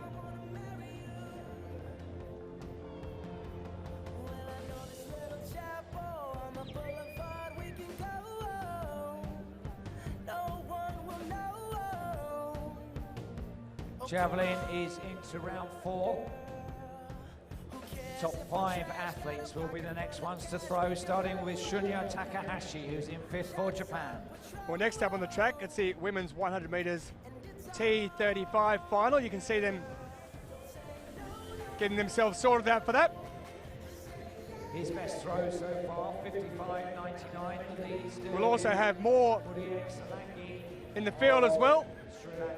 Men's long jump T63 coming up a little bit later. No Isis Holt in this women's 100 metres T35. Taking exams back in Australia.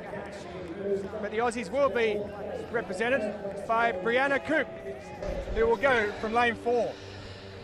Yes, it's been such a competitive category down through the years. Corso emerging in 2013 at the Worlds, Lyle in 2014 at the Europeans, Holt in 2015 at the Worlds in Doha, but she's not here, and neither is Zhao Jia, the Paralympic champion. But Australia well represented through Brianna Coop,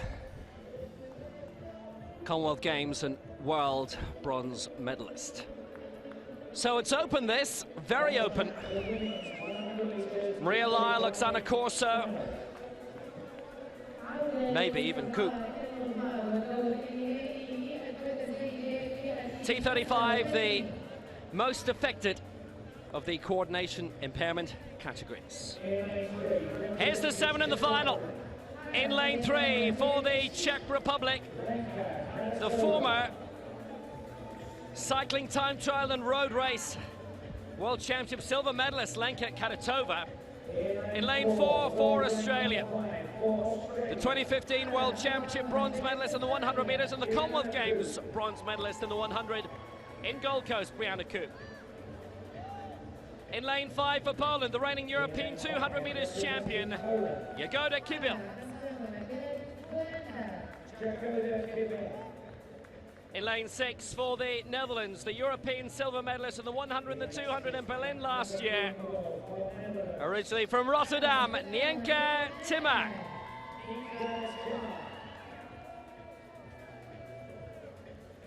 In lane 7 for Scotland and Great Britain, the 3 in a row 100 metres European champion. Silver in the 1 and the 2 in 2015, bronze in both in 2017, Maria Lyle. In lane 8 for Italy, the double world champion in the 100 and 200 in 2013, Oksana Corso. And in lane 9 for the Czech Republic, bronze in the shot put in the Europeans last year. On the track, 4th in the 1 and the 2 in the Europeans in 2016 in Grosseto. Anna Luxova kisses her running shoes before each race. She's Lucky Charms of a turtle and a jingle bell. And it's wide open. Isis Holt isn't here. She's got exams this time of year. She's 18 now. She's got priorities elsewhere. Maria Lyle, who's never won an individual title at world level, and neither is Ninka Timmer. Karatova 3, Coop 4, Kibble 5, Timmer 6, Lyle 7, Corso 8, Luxova 9. The final of the T35 women's 100 meters.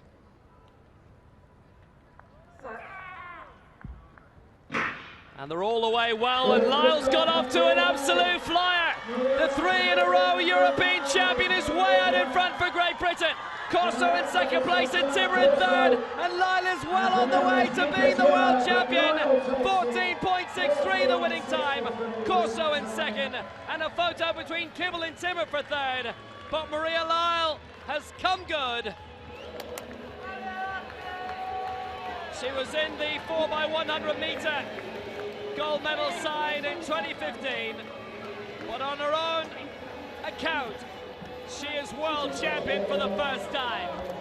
14.62, lives in Dunbar with East Lothian and works in the Scottish Parliament as well.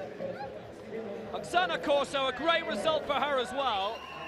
First time that she's got a global medal in 4 years, and Timmer just edging the bronze medal ahead of Kibble for the Netherlands.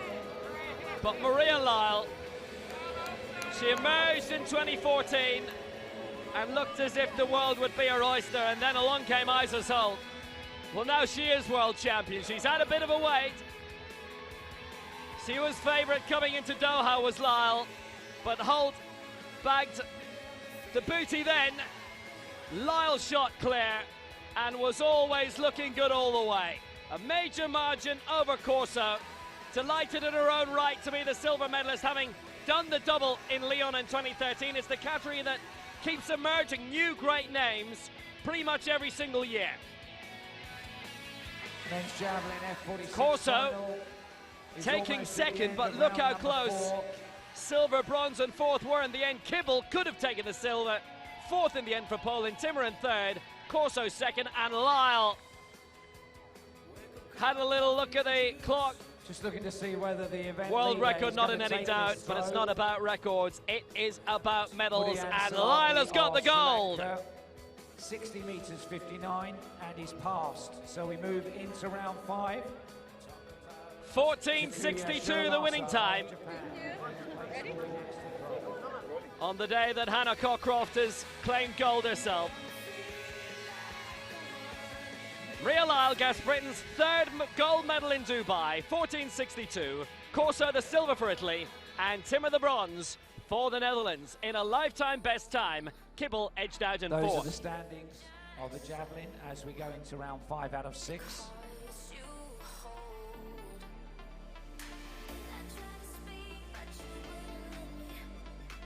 It's quite a major winning margin as well. It was 0.8. Corso at a season's best there.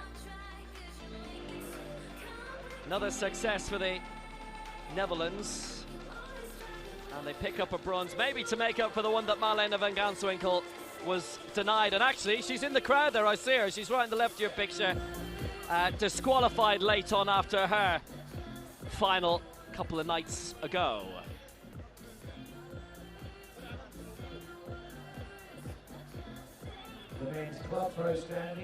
Lyle was the only one not to have either a season's best or a lifetime best in that T35 final, but well, she was absolutely blinding. It was a terrific result. It was very wide open with no Holt, no Xiaojia, but obviously Lyle and Corso proven greats themselves.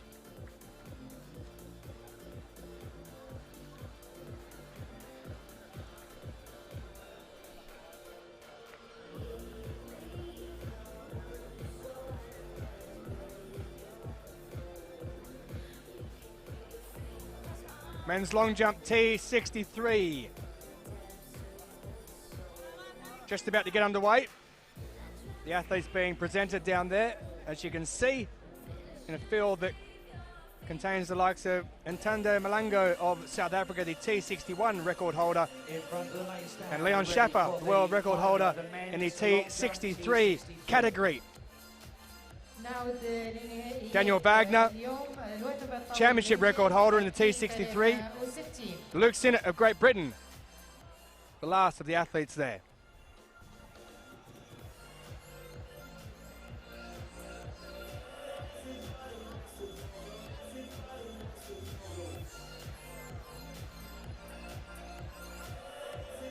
So Wagner, Schaefer and Malango, world records, championship records. Marco Pentagoni of Italy, his lifetime best this year of 6:11. Thailand well represented at these world championships. Kantanen Kumpon. Two United States athletes going in this long jump. Ezra Fresh. He's only 14 years of age. That makes you feel old, doesn't it? It does me. Ntando Malango. He's not much older. He's only 17. He's a world record holder in the T61 category. Atsushi Yamamoto. Lifetime best set this year of 6.70 metres.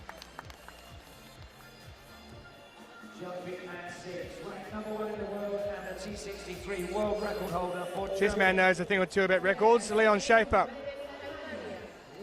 6.99. He set that in Leverkusen, in his home country of Germany, back in July of this year. Desmond Jackson, second of the United States jumpers taking part. And from Indonesia next to him, it's Mulyono. Lifetime best for him of 4.89, reaching up towards the 5 metre mark. I'm sure he'd love to go above that this evening. Boudica Indrapala of Sri Lanka.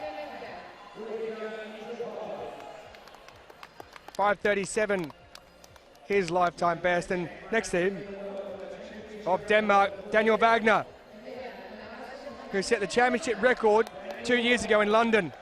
6.50, the mark then. His best, though, is 6.72. Two Germans in the field as well, Ali Lassin. And then last of all, but not least, it is Great Britain's Luke Sinnott, fourth back in 2017.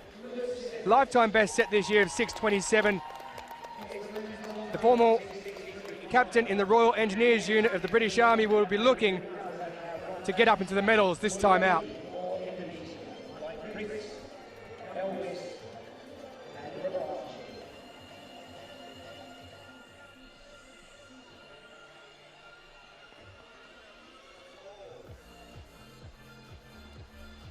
So that's the field. We'll be featuring that a lot for the remainder of the night. T63, one of the newer categories for the single above knee amputee.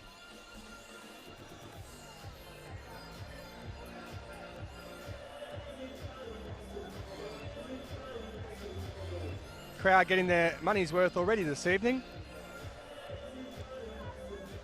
Women's 400 metres T11 final contains the world record holder, Lu Ku Qing, who also took gold at the Paralympics. And in 2015, she won the 1-2, the 400 gold. In 2017, she won 400 metres gold and 200 metres silver. So there is a resume for you. 4 going. This is the complete visual impairment category, so guides are compulsory. Julia Carol dos Santos of Brazil, 4th in London 2 years ago. Bronze medalist in London also back in 2012 in the 100 metres, took up parasport age 12, 16 years ago. This lady though, the world record holder, the championship record of the great Teresina Gilmahina, set in Lyon back in 2013, may well be under threat this evening.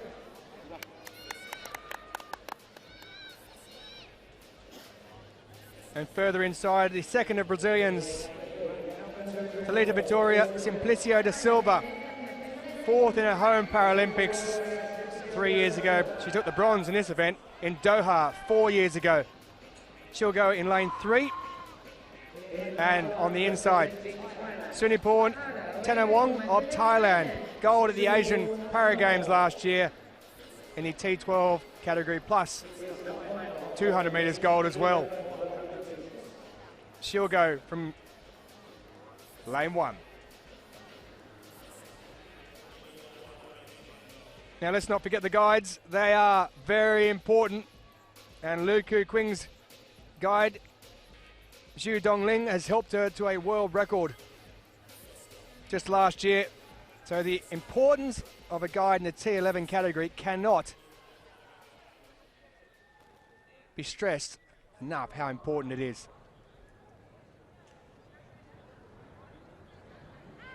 The tethering, the talking, the ability to keep up with the athlete,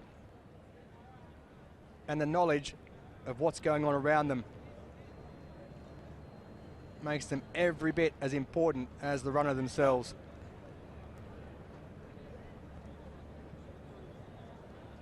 So often in this category you see people disqualified.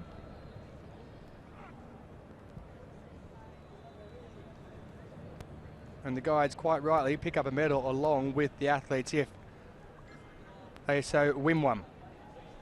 So we're ready to go in the women's 400 metres T11 final. Thanawong goes in 1, Simplicio da Silva in 3, Liu of China in 5, and Dos Santos, the second of the Brazilians, goes in 7. And it is Lu Ku Qing who's got away very quick indeed, already up on the outside shoulder of Dos Santos of Brazil and moving down the back straight with around 250 metres to go.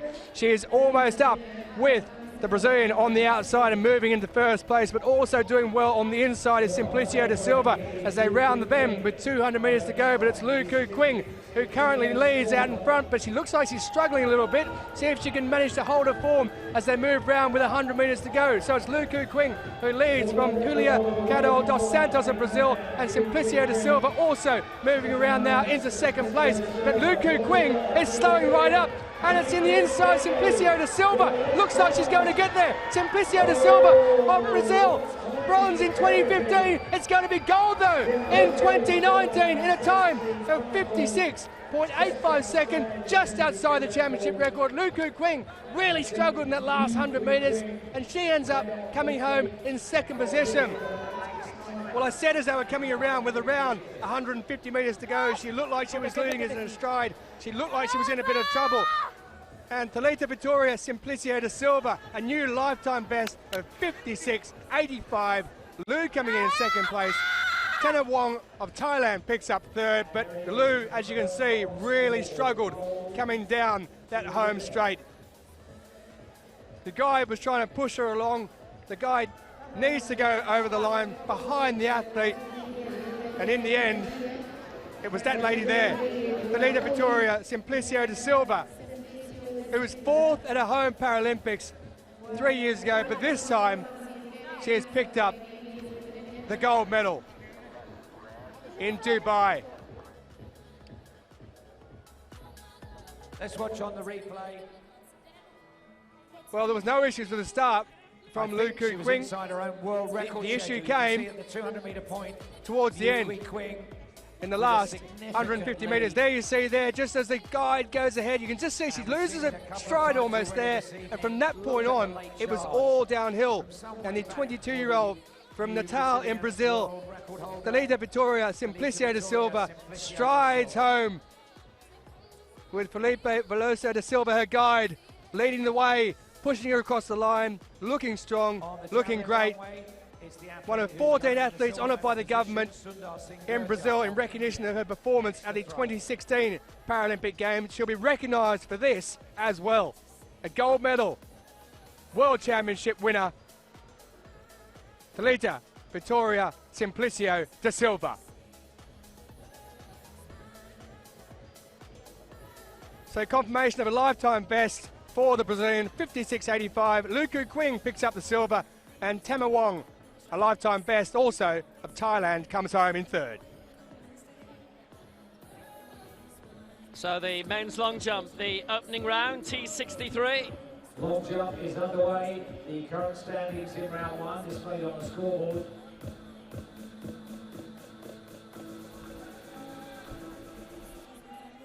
.557 so far. Atsushi Yamamoto of Japan.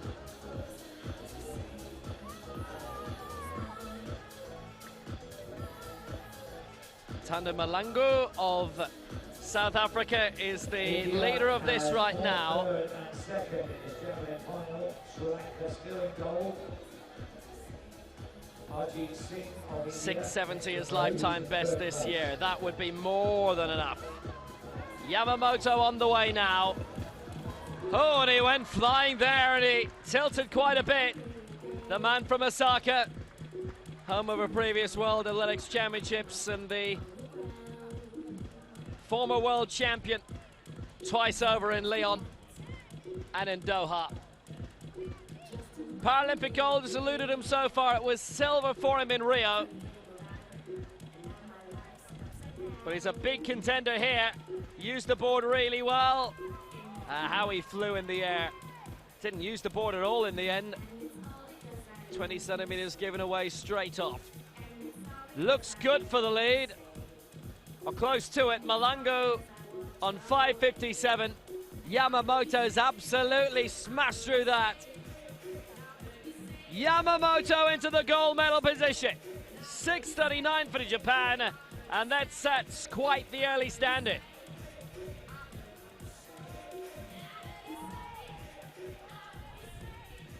Next on the track, it's the final of the men's 400 meters. T20, the intellectual category. 7 of the 8 in this have won major championship medals. The reigning Pan Am, World and Paralympic champion Daniel Martins of Brazil. And he's aiming for the 3rd world title in a row over the 1 lap distance. But also in this, the world silver medalist Delibert Rodriguez, Damian Carcelin.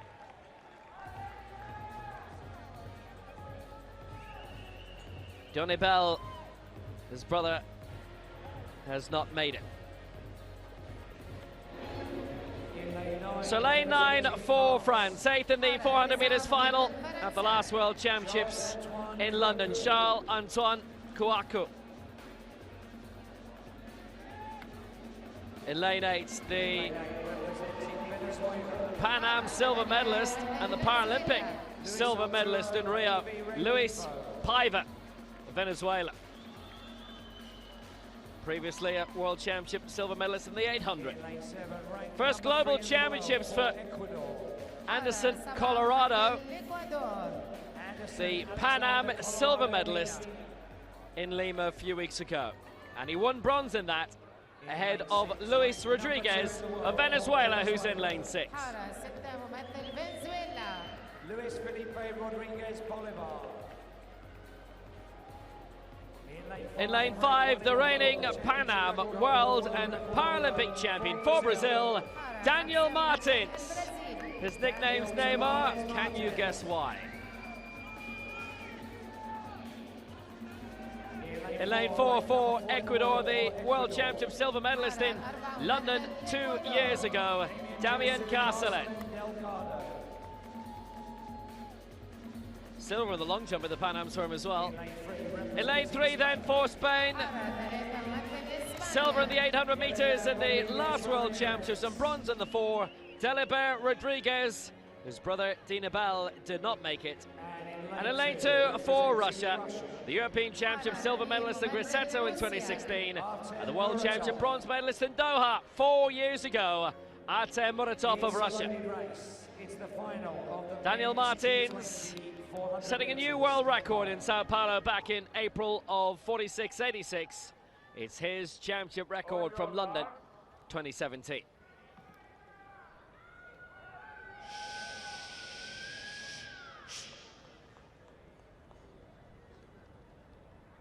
Muratov in 2, Rodriguez 3, Castellan 4, Martins 5, Luis Rodriguez 6, Anderson, Colorado, Mino in 7, Paiva in 8, Kouakou in 9.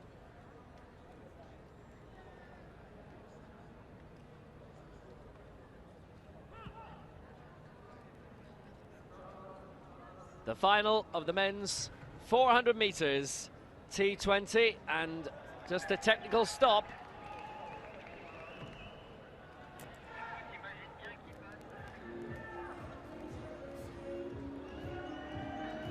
T20, the technical intellectual category.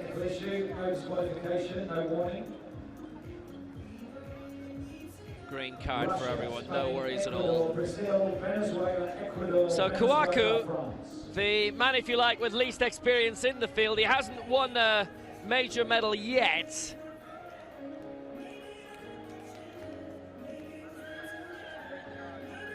Luis Rodriguez and Colorado in 6 and 7 respectively in a global championship for the first time in saying that, and they both have won medals at the Pan Ams in the past few weeks, behind Daniel Martins.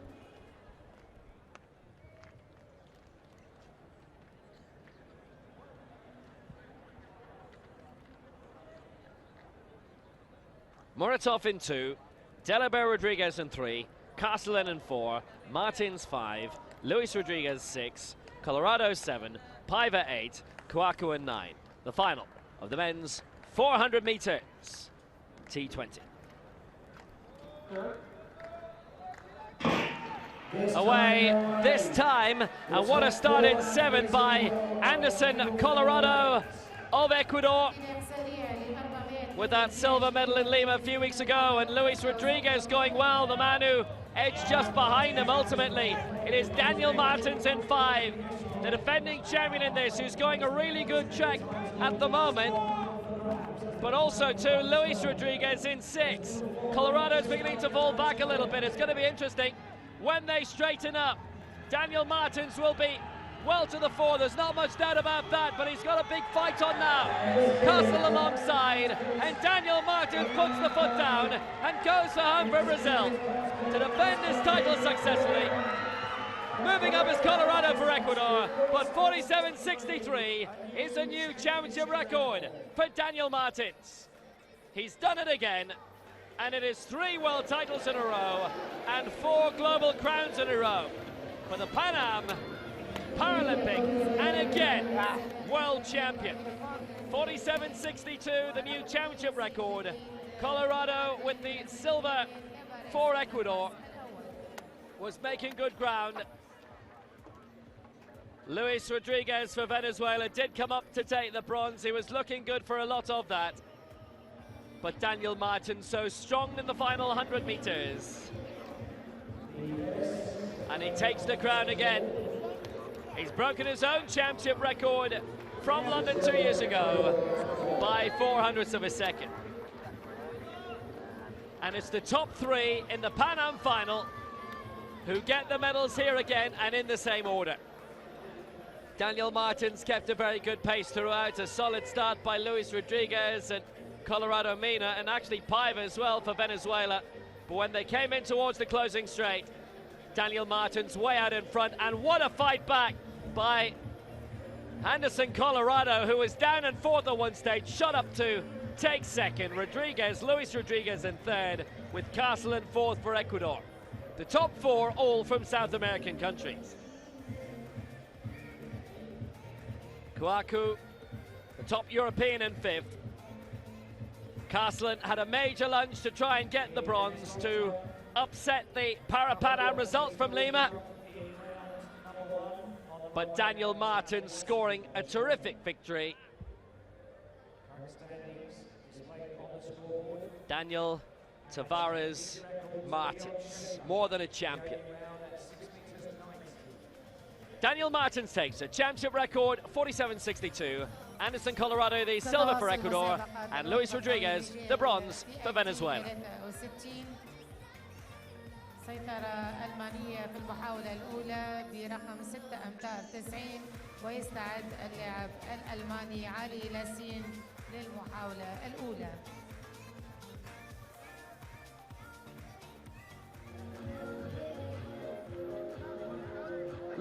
So the men's long jump T63. Athlete to jump to conclude the opening round of the men's long jump.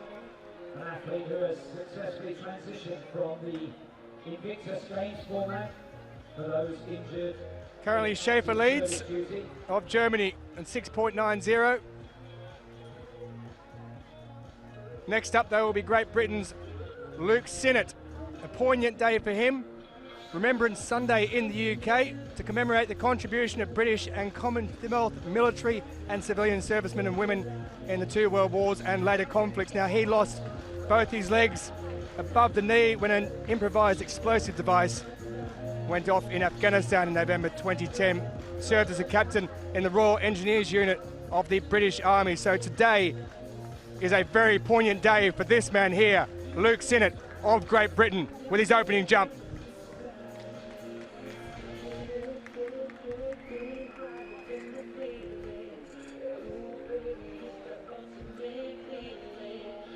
Well, the white flag's been given for Luke Sinnott with his opening jump.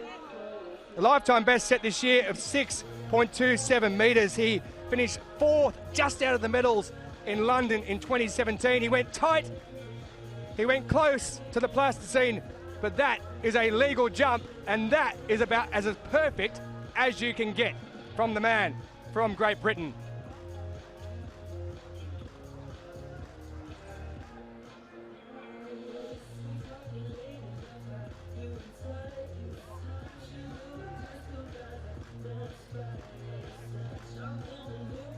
So Sinnott's opening, he's in third position, 5.57 for his first up jump.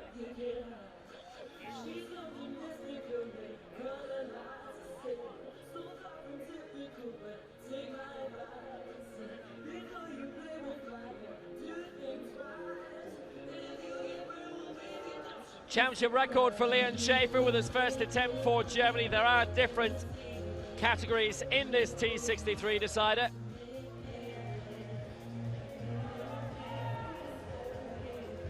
Women's 400 metres T47 final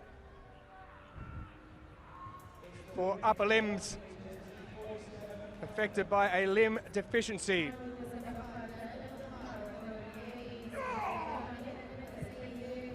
World record holder and reigning champion Arunya Vaez goes in this one.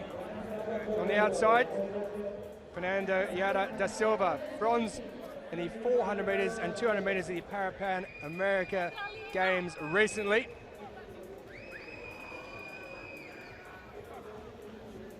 Sai Shikamoto of Japan will go from lane 8, bronze back in 2016 in Rio, bronze also in London 2 years ago.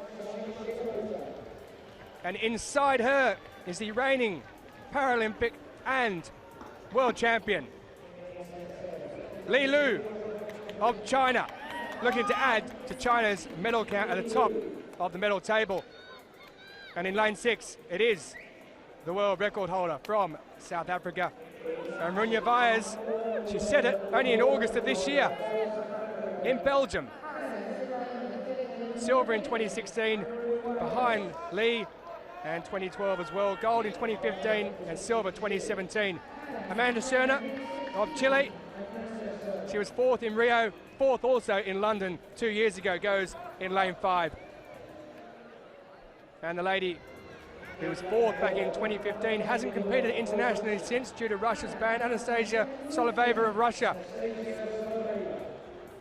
22 years of age, 58.94 lifetime best set this year.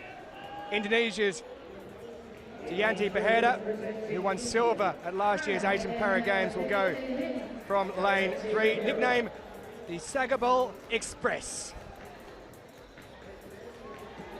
And 18 years of age, first major championship from Venezuela, Lisbeli Marina Vida Andrade will go in lane 2.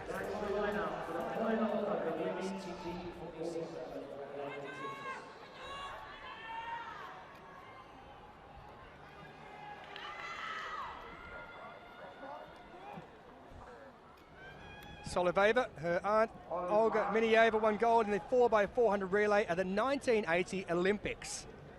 So running certainly in the family.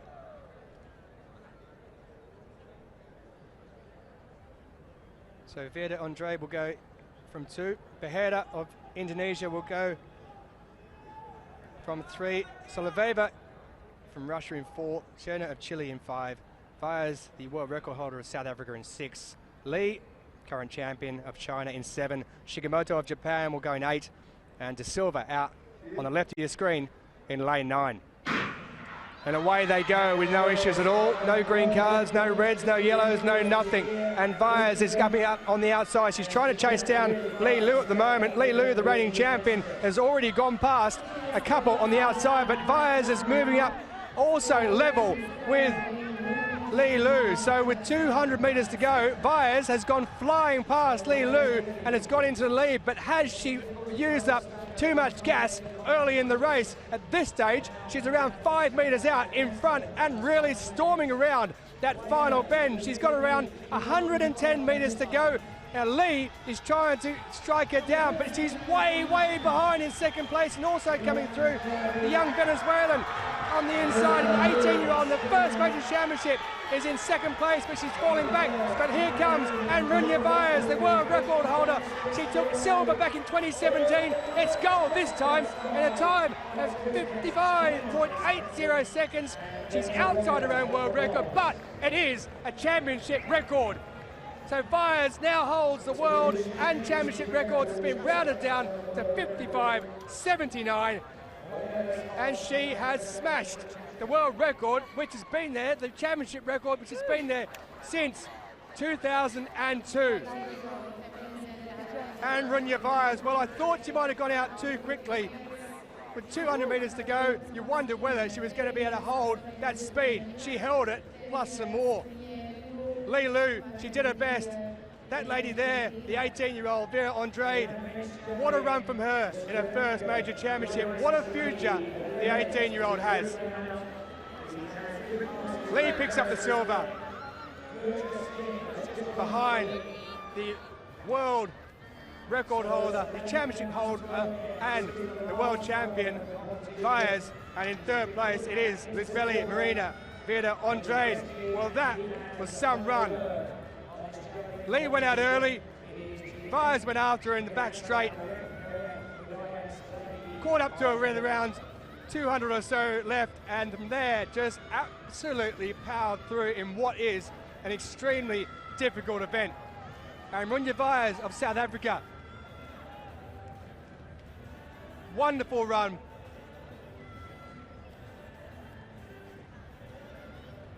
Wonderful athlete. A wonderful result.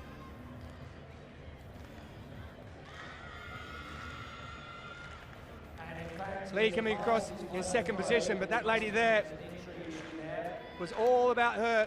That's correct. It's 2 medals for India. RGC takes bronze for India. She stormed across the line in a championship record, breaking the record set by Lyubov Vasilyeva of Russia back in July 2002.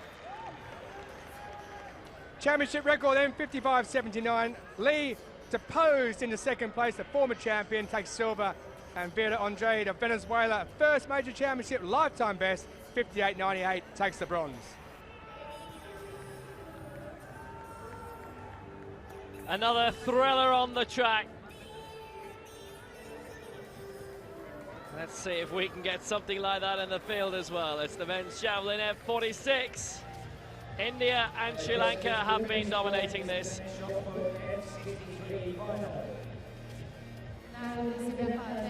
It's Sundar Singh Gurjar.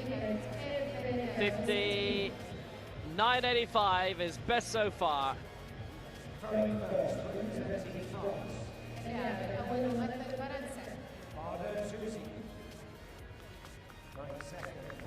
Has him down at the moment in second position. With the Ansalage out in the lead, and this needs to be something over 60 metres. It needs to be special, and it might well be. from the defending champion, Sundar Singh Gurjar. It was silver for him in the Asian Games last year. He missed out on Rio. He was entered the start, but didn't get to the start line. He's done magnificently with this. Sundar Singh Gurjar aiming for 60 meters, 59 for the lead. He loves it. He absolutely loves it. And with great reason, he's into the gold medal position. Gurjar, 61-22.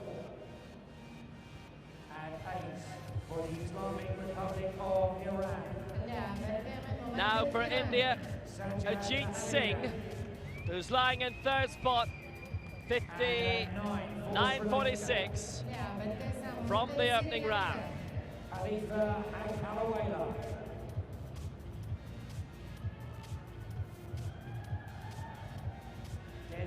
So can he climb up? He's just seen what his teammate has done to go into the gold medal position. His first major championship, the 26-year-old.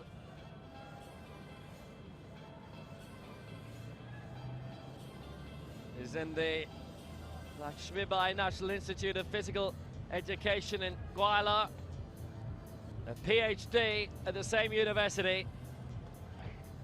It was a train accident 2 years ago that changed his life. And now he's a para-athlete, and a good para-athlete.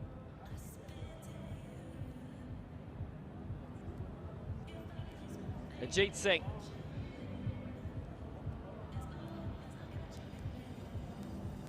So 59.46 in the opening round, and he's shown really good consistency throughout. And there's only 2 throws of his 5 so far.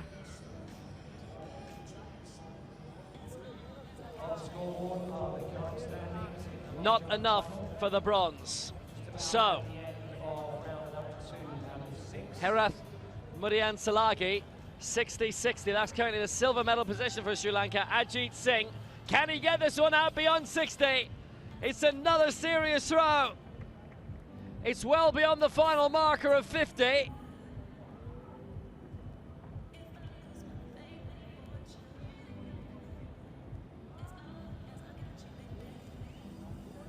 An immense throw. Sundar Singh Gurjar, well, that's 61.22 moments to go. Herath Muriansalagi still has his final throw to go. 60.59, he's in second place. Ajit Singh with that 59.46. Has he done it? It's not, it's bronze. 58.97. Bronze for India. And Herath Muriansalagi has actually passed up his final attempt. He only had 1 legal throw, and having led for the entire competition, the Sri Lankan only gets silver. Sundar Singh Gurjar defends his title.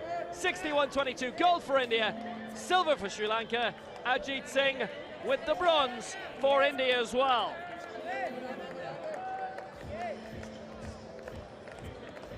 I don't know if it was an injury. He tried to throw in the third round and it was a red flag. He had only 1 throw. The final of the women's 100 meters, T13, least visual impairment of the 3 categories. But on a global basis, it's a lot of visual impairment.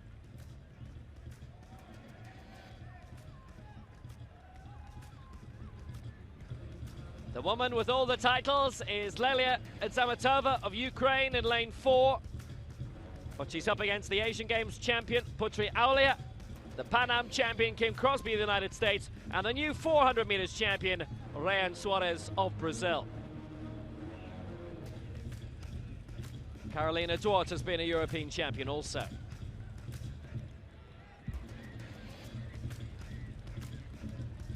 Five champions in the 8-strong field. Well, such drama for India in the javelin a few moments ago. It's the first major championship for Simran. What can she do? A day after her 20th birthday. In lane 3 for Germany, the European Championship, 100 and 200 meters, bronze medalist in Grosseto, Jana Engelleiter. In lane 4 for Ukraine, the reigning European, World and Paralympic champion, Leyla Adzamatova. Bronze already in the 400 meters for her. In lane 5 for Indonesia, the reigning Asian Games champion from last year in Jakarta, Putri Alia. In lane 6 for the United States, originally from Yuba City in California. Bronze in the 1 and the 2 in London, the woman they call the Flash, it's Kim Crosby, the Pan Am champion. In lane 7 for Brazil, the new 400 meters world champion and the Pan Am champion over 100 meters. Last time out, Rayan Suarez. She's loving it. In lane 8 for South Africa. 5th in the 200 meters in Doha in the 2015 championships, Joana Pretorius. And in lane 9 for Portugal, the 400 meters European champion and the former 100 meters European champion, Carolina Duarte. Coached by Chris Saar from Great Britain, and she competed in the European Championships, the able-bodied ones in Helsinki in 2012 in the 4x4. Adzamatova, the world record holder, the championship record holder, the European, World and Paralympic champion. Faultless so far in the defense of her title. Bronze in the 400 meters, which she was defending also. Simran in 2, Engelleiter in 3, Adzamatova 4, Aulia 5, Crosby 6, Suarez 7, Pretorius 8, Duarte 9. The final of the women's 100 meters. And they're away the first time of masking. Adzamatova's got off to a great start. Engelleiter's got off to a brilliant start. And here comes Kim Crosby for the United States. But Adzamatova's coming through to defend her title. Ahead of Crosby, Adzamatova's going to take it. Crosby in second, Pretorius third. 12.20 flushed up. Adzamatova's done it again. The triple champion in London 2 years ago has taken her second medal here. 12.19 has been ratified as, and she came very, very late.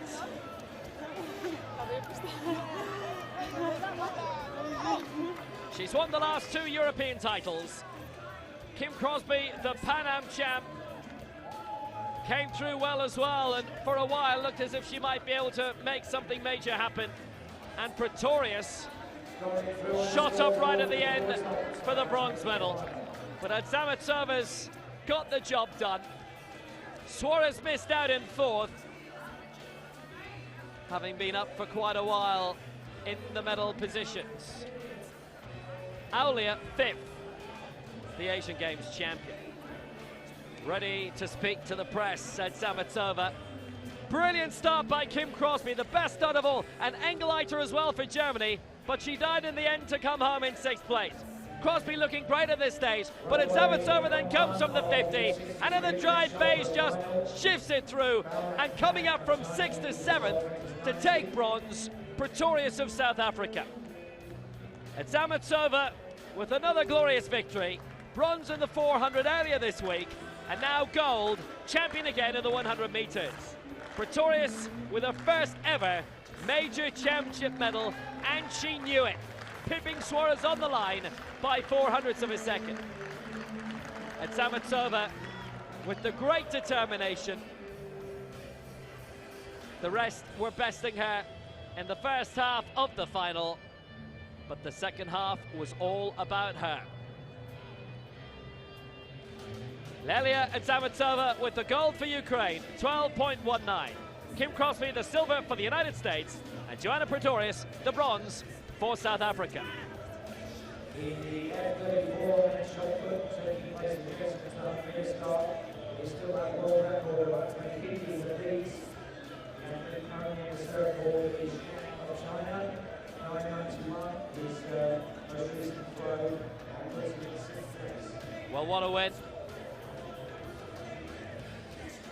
Men's long jump, T63.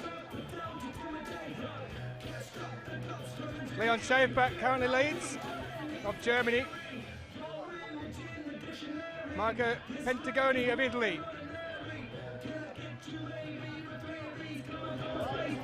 His third. But that won't count. Red flag for Pentagoni. He stays in 6th position.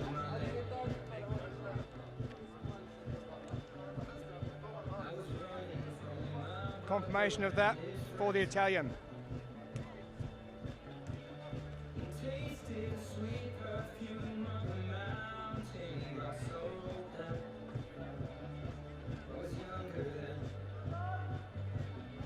So Pentagoni, as we analyse his third jump, way over, hitting the plasticine.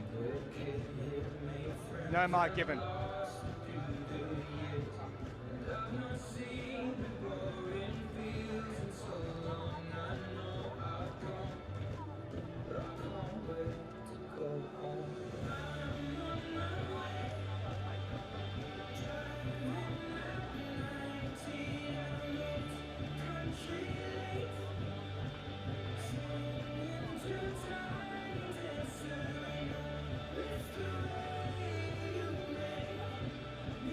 Remembrance Sunday in the UK, a poignant day for this man who was a former captain in the Royal Engineers Unit of the British Army, lost both his legs above the knee and suffered left arm injuries. This, Luke Sinnott, his second jump of these World Championships.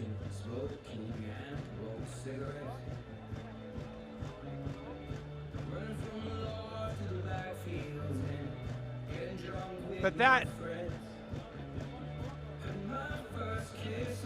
isn't what he's looking for. As you see the red flag going from the background, the man who finished 4th in 2017 fouls his second jump, so he remains in 5th position. There shows you 5:57 his first jump, he stays in 5th spot.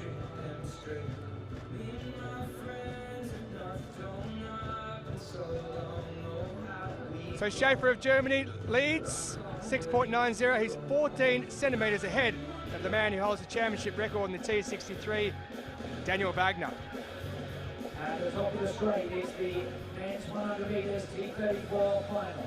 Men's 100 metres T34 final. Back to the track we go, and the man here to look out for, there he is in the middle, out in front. How can you miss him? Vale Katila.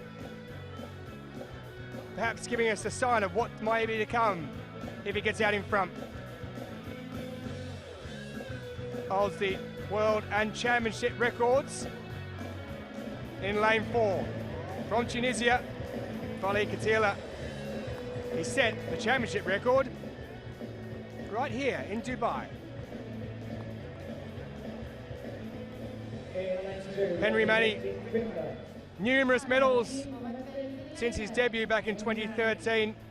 He took bronze in this event in Rio in 2016. He was 5th in it in London 2 years ago, so looking to make an improvement.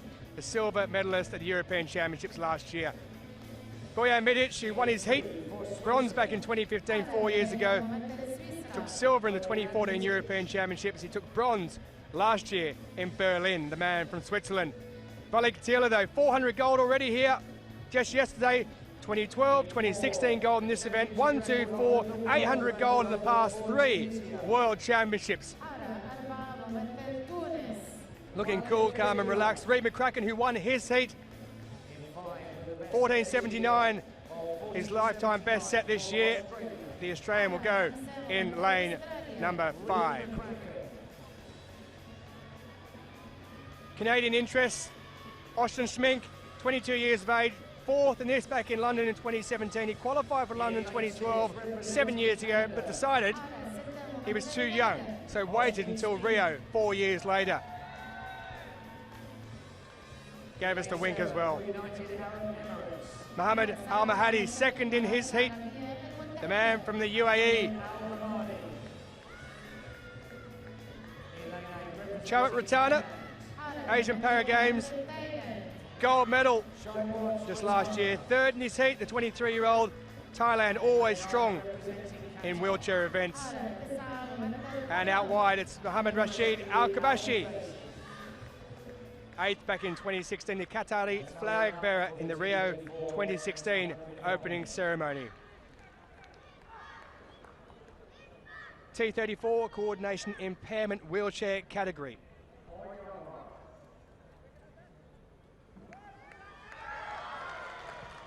There he is, the man who holds the world and championship record. 14.89 set in the semi-final. Wale Katila of Tunisia.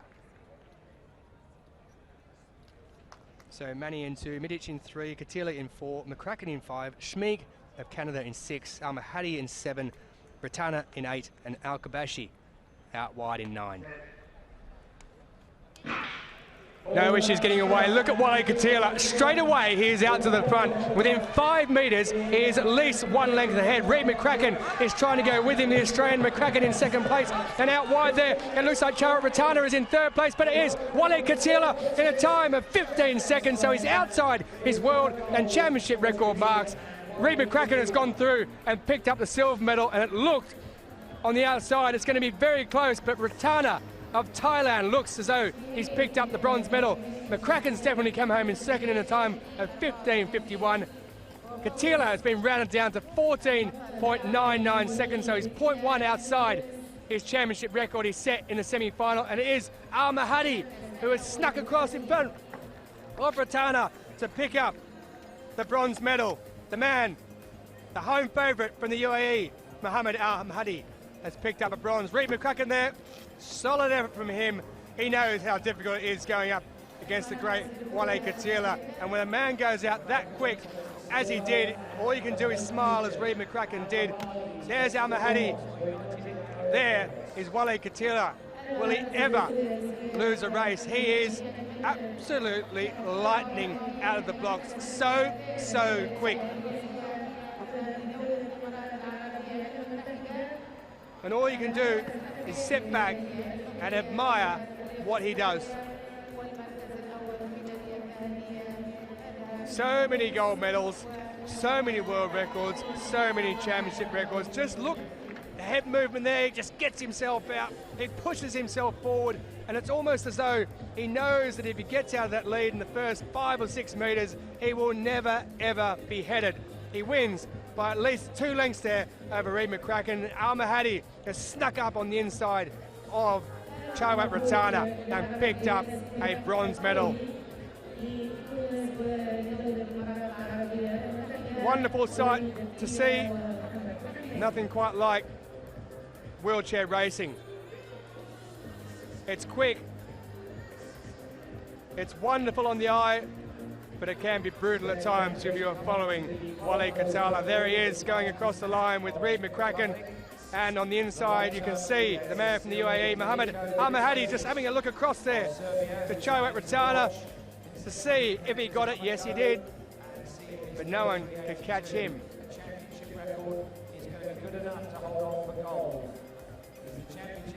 34 years of age.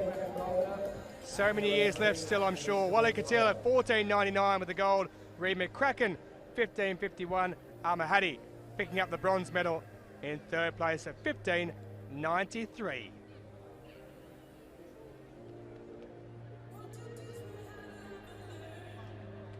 So the men's long jump, T63, continues, heading towards the end of the first half of it.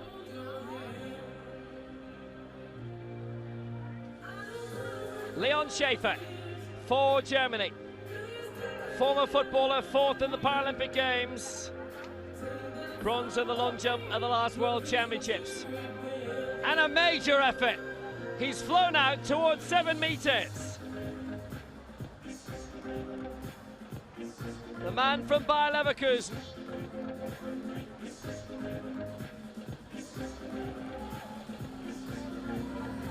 A serious effort from Schaefer.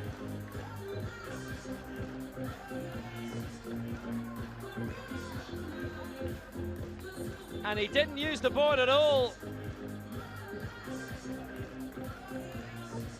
A serious effort from Schaefer. A championship record, 6 meters 90. That's the lead.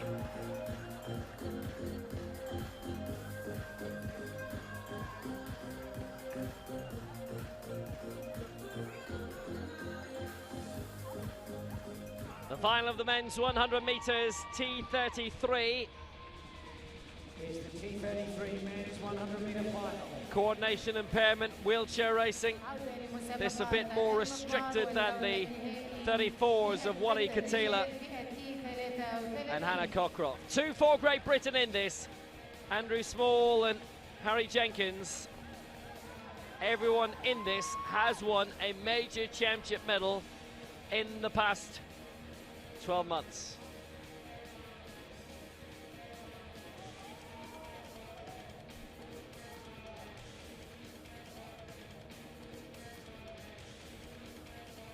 Britain, Germany, Kuwait and China tilting for the title here. Andrew Small, bronze in the 100 metres in the Europeans last year in Berlin, bronze at the last Worlds in London, and bronze in the Paralympic Games. Andrew Small is in 4, in 5 for Germany. Silver at the last European Championships in Berlin, Dennis Schmitz. In lane 6 for Great Britain, the reigning European champion, based in Swansea, originally from Neath, Harry Jenkins. Trains in Carnarvon with the DSW Power Academy. In lane 7 for Kuwait. The reigning Asian Games, World and Paralympic champion, Ahmed Al-Matari. And finally in lane 8 for China, the silver medalist behind Al-Matari in the Asian Para Games in Jakarta a year ago, Jian Shun. Al-Matari, the world record holder and the championship record holder.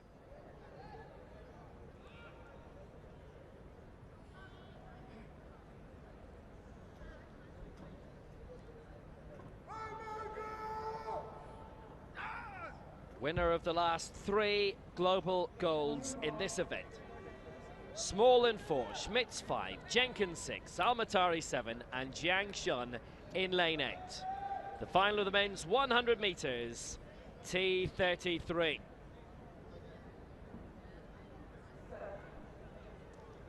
And they're away, first time.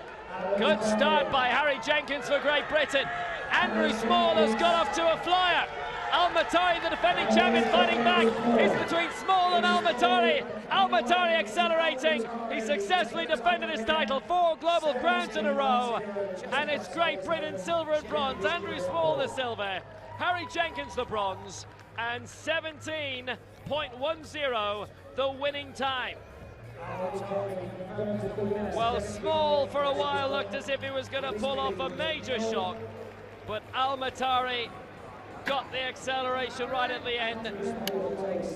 In this coordination impairment category, it takes a while to get moving, and obviously it gets more restricted the lower the digits go. But Al-Matari, once he got going, he was going. Gold in Doha, gold in Rio, gold in London, now gold in Dubai. Andrew Small, a brilliant silver, having claimed bronze in the last World Championships and bronze in the Paralympic Games. Harry Jenkins, the European champion, with the world bronze this time. Fine start by Jenkins in 6, and then look at Small go in lane 4. Al-Matari taking his while to get going, but then he had the acceleration. Small giving it great gusto in lane 4 at the top of your picture, but Al-Matari gliding by the end, and here's the world champion again. Only 800ths outside of his championship record set in London. And how good was Al-Matari there? There was a moment when Britain might have been thinking about gold and silver. Silver and bronze instead. Ahmed Al-Matari, a terrific victory. This is his event. His last 5 finals in this championships have produced gold. Al-Matari, victory for Kuwait. Andrew Small, the silver for Great Britain. And Harry Jenkins, his teammate, in 3rd.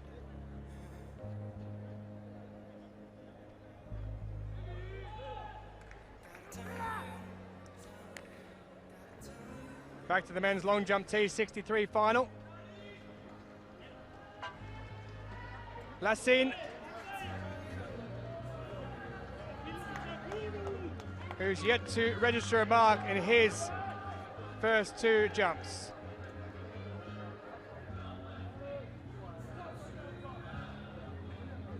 Lifetime best set this year of 5:35. Any mark at the moment is vital for him in his third jump.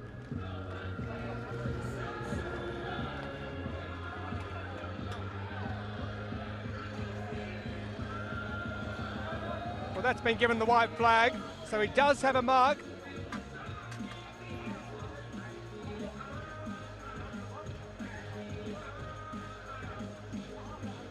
But the 31-year-old needs something a little bit back, but I always think when you're jumping with double prosthesis, if you can get yourself that position there, then you're doing pretty well indeed. So Lassine, after two fouls,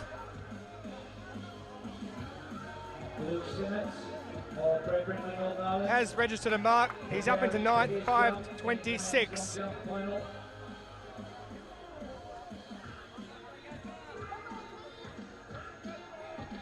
So Remembrance Sunday, a poignant day for this man, Luke Sinnott, who served as a captain in the Royal Engineers Unit of the British Army. Improvised explosive device caused him to lose both his legs above the knee and left arm injuries. Remembrance Sunday, when those who served, both women and men, in the first two world wars and conflicts afterwards, are remembered. A wry grin for Luke Sinnott. طبعا على الشاشة الوجبة الطويل رجالتي أكيد 63 يستعد اللاعب البريطاني لوك سينوت. Pump of the arms, and off he goes. Currently fifth.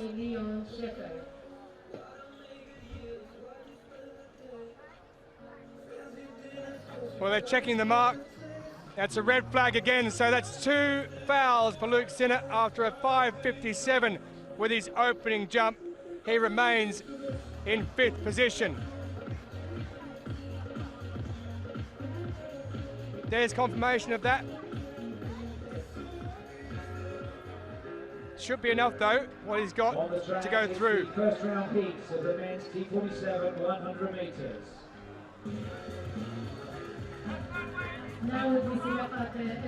Well, that's close, isn't it? That is close indeed.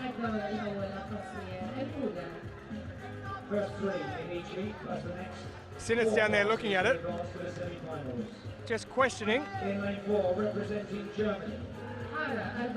They're changing the board over. In lane 5 for Indonesia.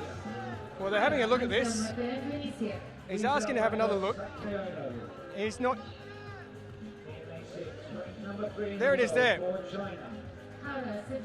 And from there, you can see a slight gap just between his prosthesis and the plasticine. So the officials have been called into action. As it stands at the moment, it's been called a foul. Sinnott waits. The question has been asked.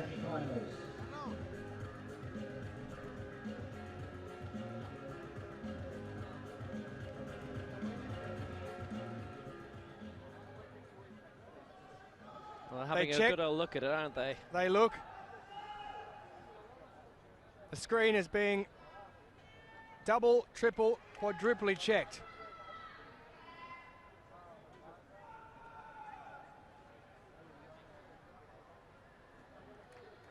Luke Sinnott having a bit of a laugh and a drink.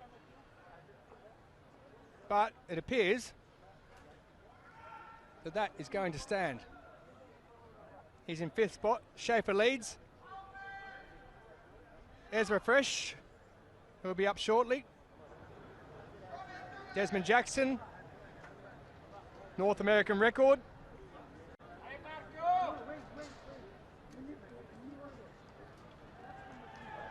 So that's the first 3 rounds done. We lose Lassen, Miljona, Kumpton and Indrapala. Halfway point of the competition. Well, that gives you an idea of where the athletes take their marks from. On your marks. Luke Sinnott's just slightly moving his.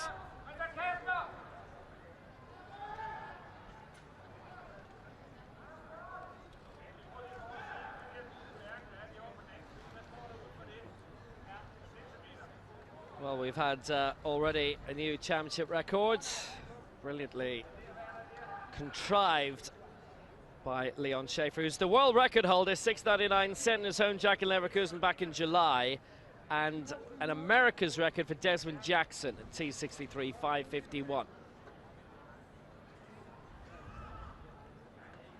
Schaefer leads after his narrow edging out of the medals in the long jump in Rio and his bronze in London. Good start by Washington Jr. Way clear at the halfway. Yamamoto, the world champion of 2013 and 2015, and currently lying in the bronze medal position, 6 meters 40. And the wind speed minimally a tailwind. Plus 0.4 on that indicator board on the centre of the infield adjacent to the track. First world problems. We continue to wait for the 4th round of this competition to get underway.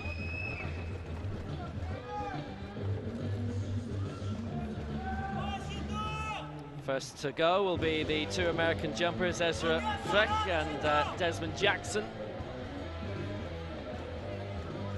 Well, it's been an action-packed day, hasn't it? Yet again, world records and championship records falling in both the morning and the evening session. Will we jump in? The top 8 from the opening 3 rounds.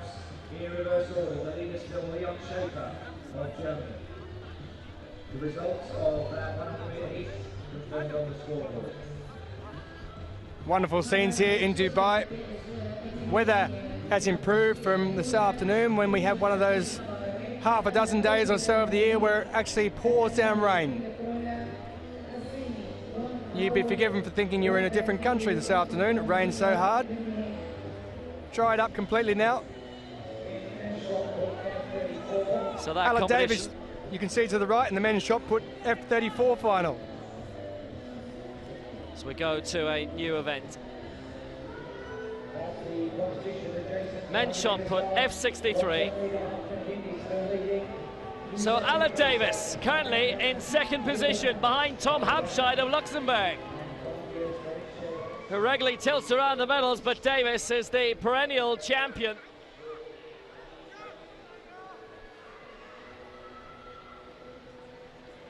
Davis, the world record holder from London 2017 and a hero of London 2012. Lying 19 centimeters behind Hampshire going into this 3rd round, 9 in this final. Davis producing something big. How big? He's into the lead. Alan Davis goes into the gold medal position for Great Britain. A magnificent throw by Davis, the 6-time world champion.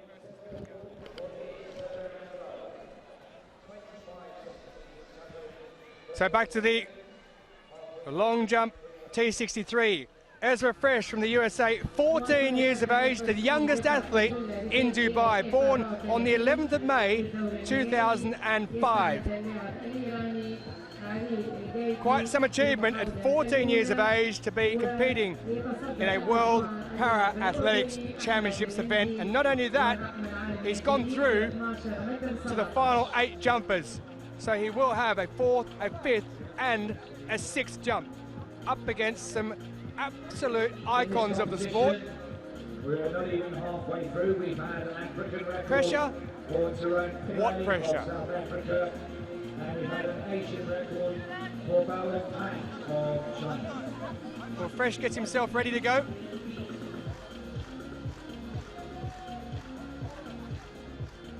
15-10. Hampshire goes back into the lead, but they are tied on best distances. He's ready to go. He's waiting for the officials. We're waiting for the officials. We've had a bit of a wait. Great contest. After Luke Sinnott questioned his previous jump, then we had to wait to work out who was going next. But the 14-year-old from Los Angeles in California will be the first one to go up. His father entered him into the Endeavour Games in Oklahoma when he started competing in 2013. He did the 60, the 100, the 2, the 4, long jump, high jump, discus, javelin and shot put. There's a combination. His mother is an actress, would you believe it, who appeared in both the Saw and Mission Impossible film franchises. The cone is off. Beware of the sandstorm. On the men's long jump T63, it will be Ezra Fresh of USA. So he would have learned from his mother about pressure situations. That's what you get when you act. You need to perform. Can Ezra Fresh perform in the T63 men's long jump? 5:45, his best so far. What can he come up with on jump number 4? Well, that's out there around past the 5 metre mark. I'm not sure whether it's actually going to improve on what he's got so far.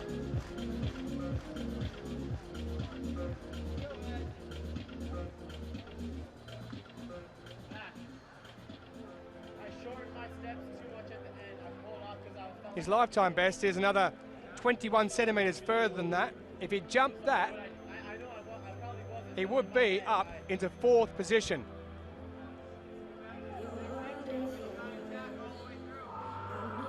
I felt it. I got there. I was like, whoa. And I just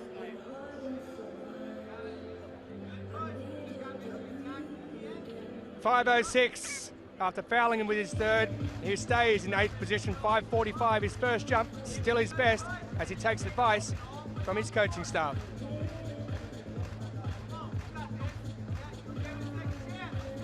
So the men's 100 metres T47, we go to Heat 2. Heat 1 being won by Junior Washington of Brazil. We have the Pan Am World and Paralympic champion in this, in the form of Patricio Ferreira dos Santos. Asian Games silver medalist as well, Noor Ferry Pradana.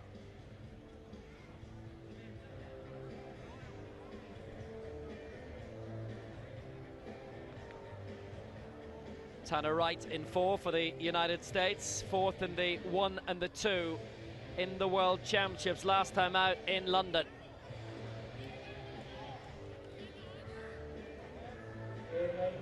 Based in Fort Worth in Texas, his coach is Zach Leggett.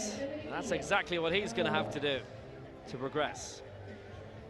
Lane 5 for Indonesia, the Asian Games silver medalist in the 100 and the 400, and we've seen his wife Putri Aulia already tonight, Noor Ferry Pradana.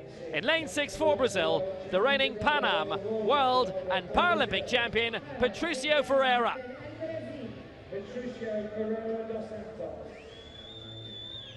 In lane 7 for Russia, 20-year-old major championship debut for Nikita Kotukov. In lane 8 for Cameroon, a major championship debut for Ibrahim Bouba.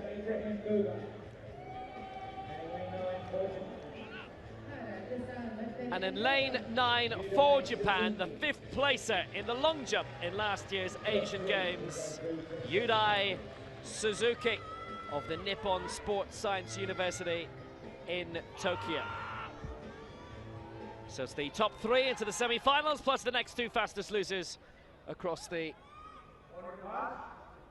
4 heats. Wright in 4, Pradana 5, Ferreira 6, Kotukov 7, Ibrahim 8, and Suzuki in lane 9. Top 3. progress. T47.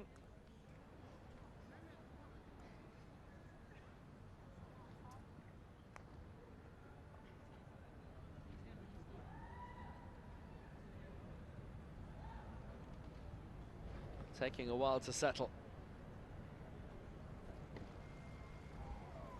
Wright, Pradana, Ferreira, Kotakov, Ibrahim, Suzuki. Sit. Away first time, and here goes Ferreira, the reigning champion, the defending champion, and looking great. He's going well, clear Ferreira dos Santos. It's going to be a good time. He eased up over the line. 10.78. Kotakov looked to be up in second place. But Ferreira can go faster. He could have gone faster there if he wanted to. 10.78, the official time. Kotakov with the congratulation. He is on his way through also. No doubt about that. There's the bolt arms like you've never seen them. Kotakov equalising his lifetime best in second. Bit of a blanket for third. But Kotakov in his first major championship race has matched the lifetime best that he set this year. Wright made it. Right behind him in 11.26, and they're the three to go through. The rest will have to be in tenterhooks for the rest of it. Tanner Wright, a very effective performance, and he has made the grade in the previous World Championships, reaching 2 finals. But what an absolute majestic start from Patricio Ferreira. He's not a man who's in a mood to be denied. 10.78. His world record set in Paris last year, and he's come within 200ths of that this year. Ferreira into the final. Tighter between the rest. Pradana also with 11.26, only 200ths between the top three. You couldn't actually see Pradana. He and Wright almost a shadow of each other.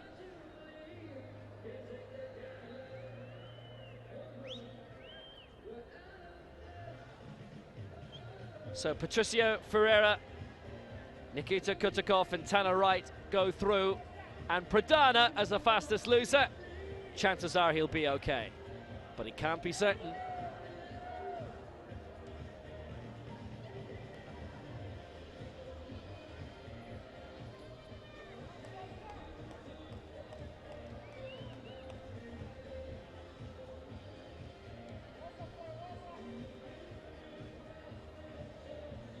Men's shot put F63. Here comes the man who's currently leading. Tom Habscheid of Luxembourg leads Alec Davis.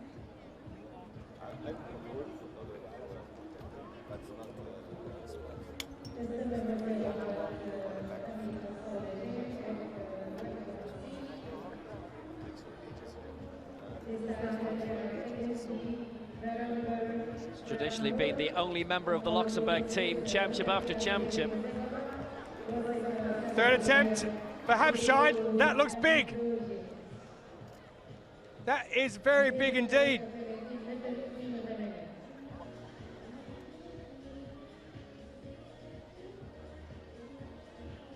F63 athlete Tom Habscheid. Alec Davis, of course, a F42.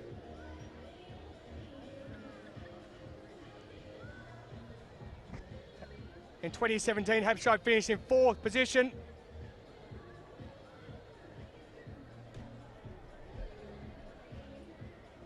I can tell you though, that was a world record of 15.10 meters for Tom Habscheid of Luxembourg.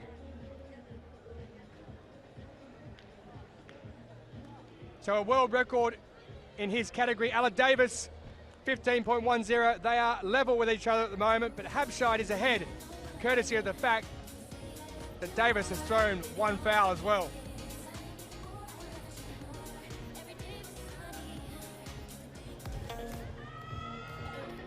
men's 100 metres T47, heat number 3. After watching Ferreira dos Santos win the last one in 10:78. Here we go again with the likes of Mikel Darus, gold medalist 4 years ago. Won the European Championship, gold in both the 100 and the 200 metres last year, and took silver in Rio 3 years ago. 4 of the athletes in this in their first major championship. Now the first through will go through to the semi-final. The next 4 fastest out of the 4 heats will go through as well. So there's one man of them at his first major championship, Madabuki of Nigeria. From the USA, Jack Briggs. He was 11th in 2015, he was 10th in 2017, his senior debut in Toronto at the Pan America Games in 2015. Kaketo Ishida, 20 years of age, his first major championship from Gifu, policy studies student. And there he is, Mikel Darus of Poland, needs no introduction. Gold medal winner 4 years ago in Doha. And on the outside, Stephen Abraham, 20 years of age, also his first major championship, made his international debut in Beijing last year. And yet another at his first major championship, was due to start on the outside, Aliasi of Bahrain, but he is a non-starter.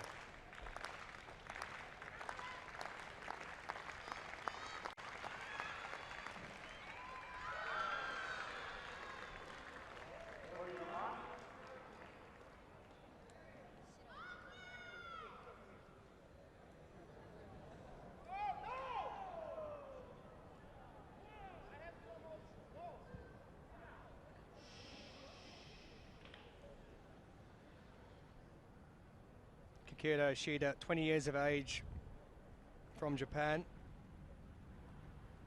Lifetime best set this year, 11.18 seconds. The man who won the last heat holds the championship and world record, Patricio Ferreira dos Santos. So away they get, no problems at all. And it is Mikel Darus who gets away very quickly, but also Madabuki of Nigeria on the inside. He's going extremely quickly. Mikel Darus has a look across left and right. He takes the win. It's Madabuki who comes in second. And it is the United States athlete Jack Briggs who goes across in the 3rd qualification position. So Darus of Poland, 10:94, the official time given for the Polish man. Wonderful run on the inside from the Nigerian 22-year-old. First major championship. Madabuki, 11:09 for him. And Briggs of the USA takes 3rd position and automatic qualification in 11.20 seconds. But Darus got out of the blocks very quickly indeed, but just have a look at cross there on that far side in lane number 4, Madabuki. Wonderful speed in the middle section. Held his form. Ishida did his best to get up there into 3rd spot. Couldn't get there and catch Jack Briggs. So he'll have to be hoping that he can get one of those next 4 fastest qualification positions. With 3 heats down and 1 to go. Darus followed by Madabuki. Followed by Briggs on the left of the screen there.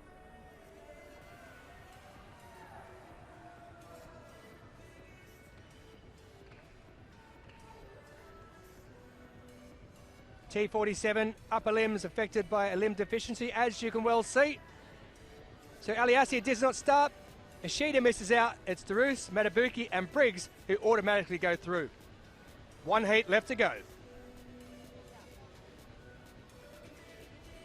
Improvement for Vong, 1 jump remaining in the long jump, round 4. It will be to the event leader, Leon Schaefer of Germany, who's jumped the 2 longest jumps of the competition. So back to the men's long jump 690. in the closing rounds of it.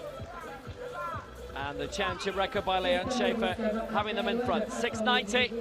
Daniel Wagner, the European champion, in second place, 678. And Atsushi Yamamoto currently in third, 640. Yamamoto, the former Asian Games and world champion from Lyon 2013, Doha 2015. Yamamoto in round 4. 640 is best so far.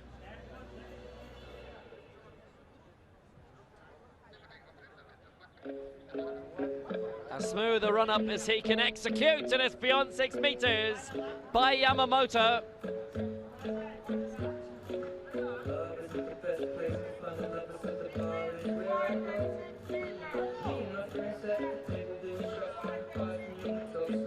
Eight World Championship medals in his career.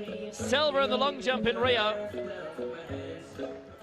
Needed an extra 40 centimeters on his previous best jump. That was 6'10", so he needed 70 on top of that in order to shake up Daniel Wagner. Yamamoto in the bronze medal position. So he gets a showcase after this next meeting.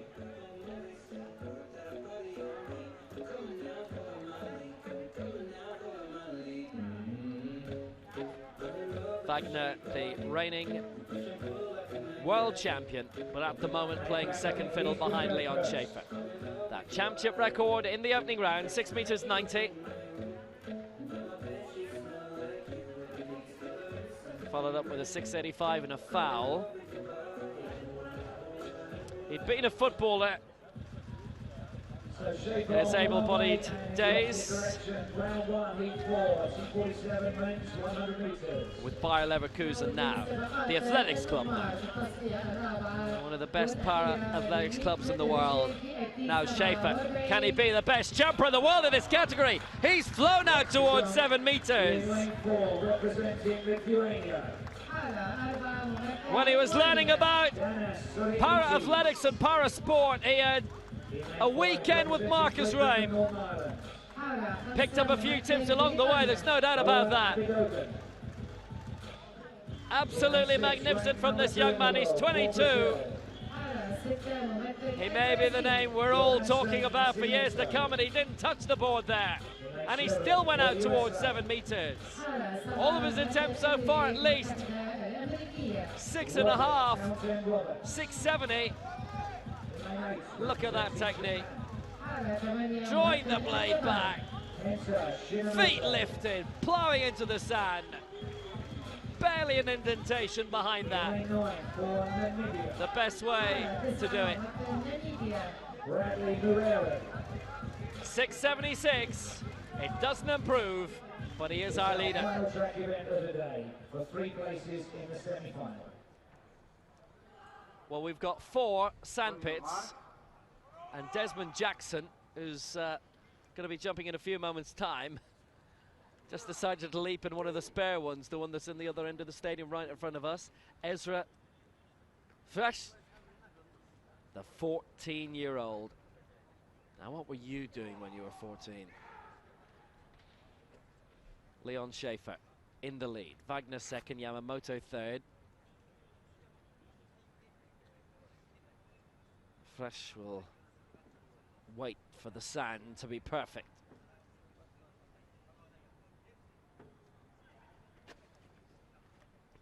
Sit. Rico.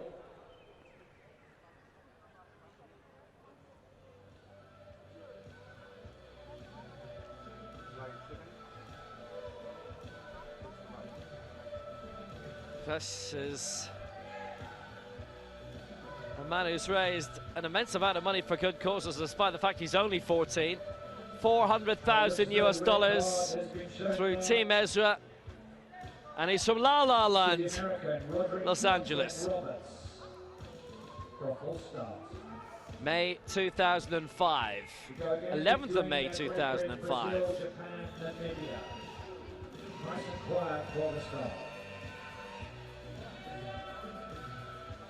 So here he comes. Can he improve in his 5:45? He's gone beyond 5 meters there. It's in and around the same mark.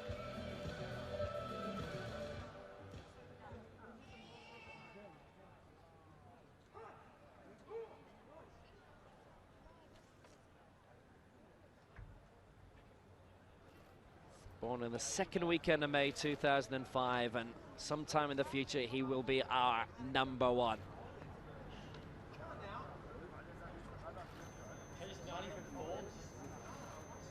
Used the board reasonably well.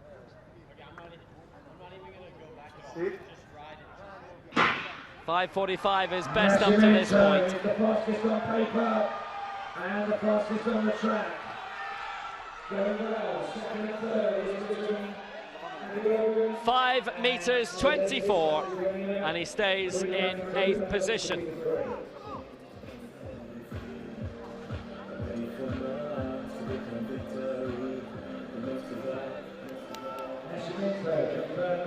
Nascimento has won the last heat. On the track, Townsend Roberts disqualified in the United States. That's a big shock in that. A bit of bad news for the United States, and actually a little bit following here as well, but as that's when he turns 15. It'll be time for Tokyo when he's 23. It could be his 3rd Paralympics in his hometown. Desmond Jackson has done a bit of extra jumping, and he's scored an America's record T63. 5 meters 51 in the opening round. Well, the Danes are enjoying it. So are the Japanese. They're currently in the silver and bronze medal positions. He's headed out towards 550. Has he improved on his national record and continental record, which was 5:49 up until the start of the evening. He's got a bit of extra sand in the beard as well. Maybe it's not a beard at all, maybe it is all sand. He's only 20 as well, Jackson. They've got some great young talent coming through the United States.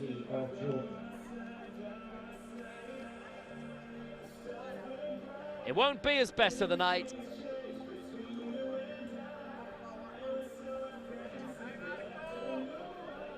And that throw by Sajjad Mohammedian. 5 meters is for the current 3rd place athlete in round and 4 30. of the F63 shot put. Jackson's not been able to beat his best of the night. So it'll be the 2 of the top 8. 5 of them registered their best jump in the opening round. The second best distance, but first into the circle, Ali Davis of Great Britain and Northern Ireland, the defending champion and the world record holder.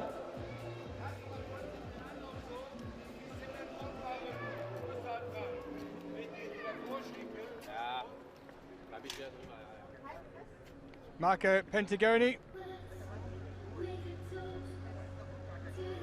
3 legal jumps so far. A foul with his 3rd, his best.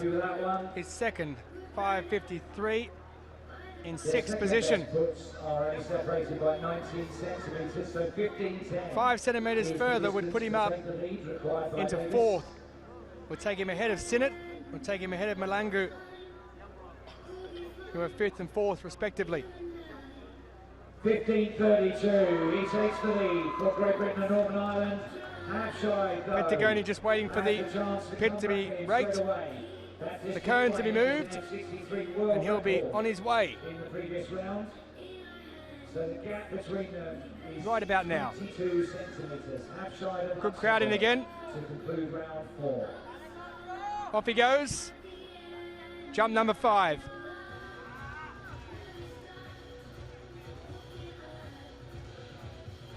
Well, you heard a groan. Straight away. He's in an interesting position here. He's on 5:53 and 6th. He's only 4 centimetres off 4th. In saying that, Ezra Fresh is down in 8th, and he's only 12 centimetres away from 4th. Yeah, realistically at the moment, if you look at it, the top 3 positions are in place. Just a question of what order they're going to be in. No issues there. Maybe a little bit further onto the board, possibly. So there'll be 2 more throws each for the leading 8 competitors. Getting maximum distance by just twisting his body across to the side there to make sure he didn't fall backwards. 5:46, so no improvement. 6th position still for Pentigoni. A lot of consistency in those marks. Next up, it will be Luke Sinnott. 3 fouls. Remembrance Day, poignant day for the man who was the captain in the Royal Engineers unit of the British Army, lost both his legs in an improvised explosive device in Afghanistan back in November in 10. What can he come up with here?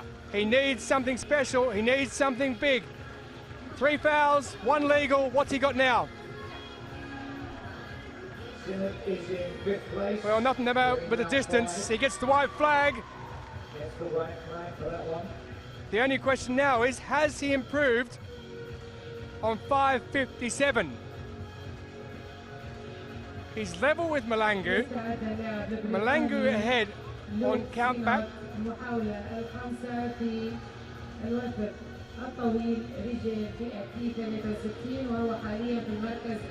Well, that's about as good as you can get from Luke Sinnott. In 4th place, Ntando Malangu of South Africa. He and Luke Sinnott have equal best distances. But his Doesn't look like it's going to be as good as his first one, though.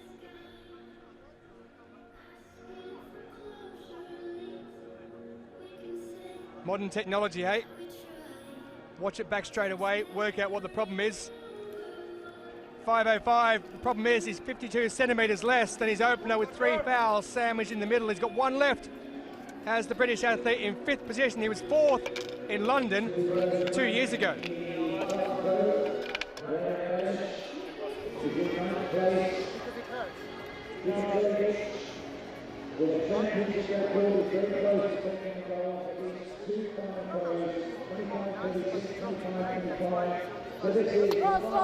He's chatting with his coach Roger Keller as we look on in the night sky in Dubai. Malangu will be next to go, who is actually level with Luke Sinnott but ahead of him on countback. The man who holds the T61 world record.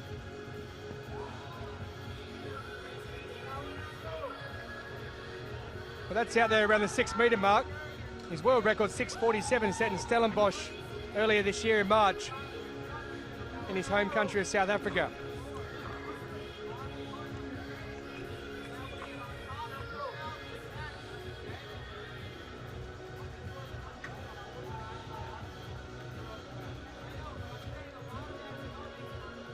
Whatever happens, he'll stay in 4th position.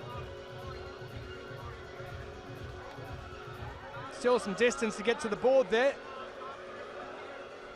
24:61, the final throw for Raheem Belish. That competition began at his 6 best o'clock. so far, his first. Well done the officials, as well as the athletes. Let's confirm the top 3 to you. You can see them on the scoreboard. Not anymore. His 5th is his best now. 5:82. He stays 4th, running into a slight headwind. He's made himself a little bit of a candidate for a medal, when he needs to add still around 60 centimetres before he can catch up with Atsushi Yamamoto of Japan. Twice the world champion in the last 2 of these events in which he attended. He wasn't in London to defend his crown, make it 3 in a row perfectly. Fans weren't enough. Atsushi Yamamoto wants your support. And he is magnificently supported here. Round 5 for the Japanese athletes. Filling a whole bank of the main stand, cheering him on. 6:40 is best. It's that same old style, the flag is red, and it's Yamamoto's first no jump of the competition. 6 meters 40 won't be improved on for the time being.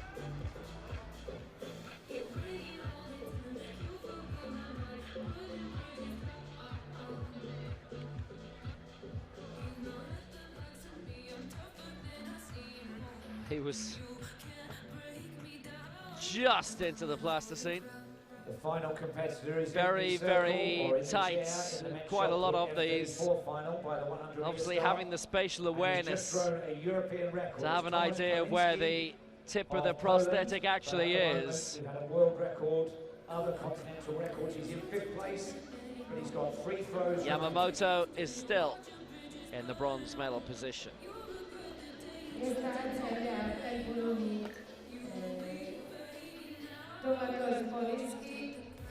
Two jumpers left in this penultimate round, and the defending world champion, the reigning European champion, Daniel Wagner from Denmark. He's also been a snowboard world championship bronze medalist in 2015.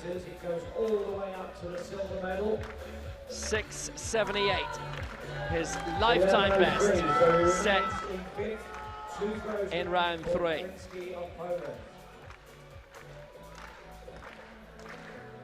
It'll need a championship record to surpass Schaefer. Wagner on the way, and he met the board solidly. Now that's a serious, and it's a white flag. What has Wagner done here? 6 meters 90, his target. Wagner had a lifetime best of 672 going into it. He's gone out to 678. Already in this competition, he's broken his lifetime best twice tonight. Is this the 3rd one? Wagner gliding down the runway. Remember, he's the 100 meters silver medalist from the last World Championships and the Paralympic Games as well. He's on the brink of another lifetime best. Schaefer's tally of 690. Great lift, out he comes all the way through, got the body shape right.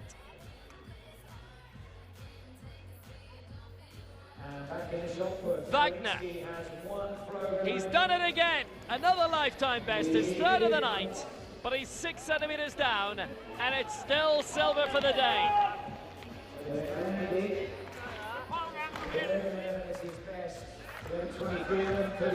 Leon Schaefer, a big boost for him. Wagner looked to have come very close, and he did.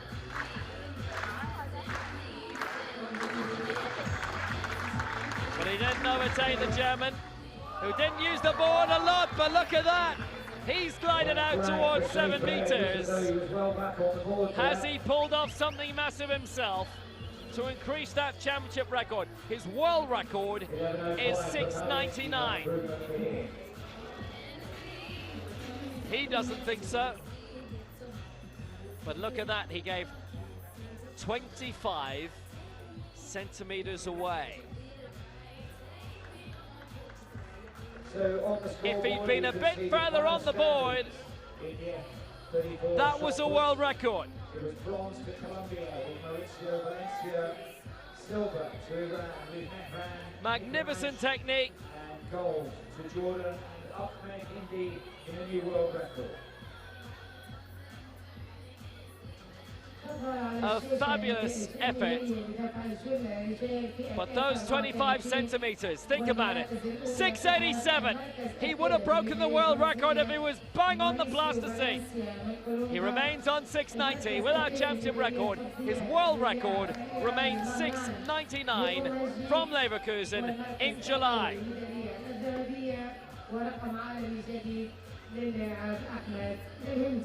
Ezra Fritz, 5:45, he remains on. And at one stage, he was only about a dozen centimeters away from 4th. Now 5th. And he just slid into that one.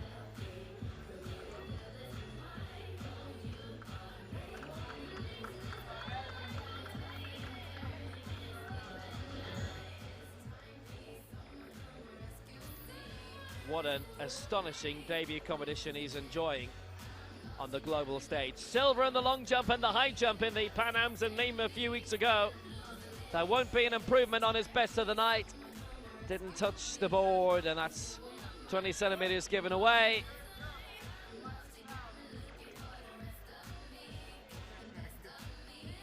Just pulled out of the landing a little bit. He's actually got quite a physique for a 14-year-old already. And he wraps up with 5:05. Fred ends in 8th. So far, 15:10 is a category world record, F63, 14:77. So just 12 centimetres behind that world record. 8 centimetres behind that world record. We go into the final round. So Wagner and Malangu with their best attempts coming in round 5. And long jumper already in the final round. Schaefer the leader on 690. Wagner 6 centimetres down in 2nd place. Yamamoto with the bronze. For now, Malangu 582. His lifetime best is 647. Still a prospect of getting into the medals, but you can make the divide below the top 4, and if you really want, make it below the top 3. Jackson with the Americas record in the opening round of 5:51. And again went before the board, looking for 5.5.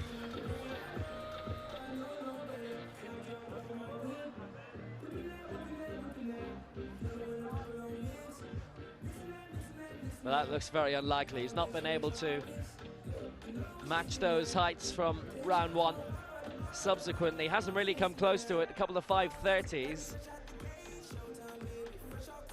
Let's knock you around the same mark. It's interesting that he takes off with his foot as opposed to the prosthetic. He's given about 30 centimeters away there. Now, had he been bang on the board, close up to the plasticine, 7 throws remaining. He'd be up to 5th now, and it would be a new America's record. He's covered a lot of ground there. Next athlete into the circle for Uzbekistan. He's in 7th place. You can see the current standings on the scoreboard.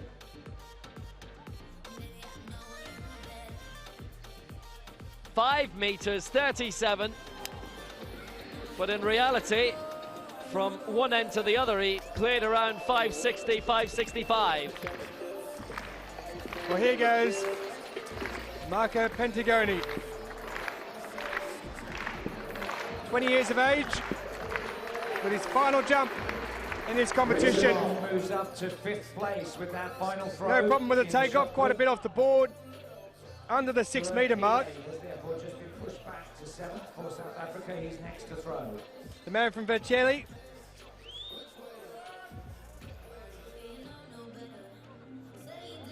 Lifetime best coming into this of 6:11. His best of the evening so far, 5:53. Lost a bit of ground here going up to the board. Just getting to the edge of it. And under the 6 metre mark. So he won't better his lifetime best.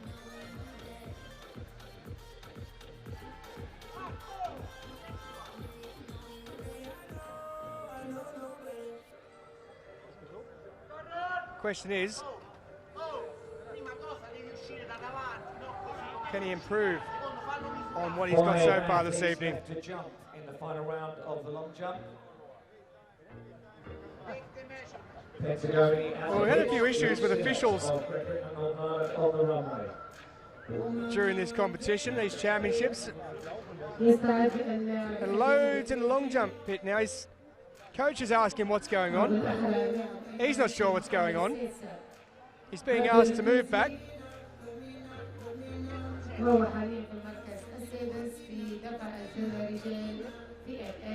don't think anyone's sure what's going on at the moment.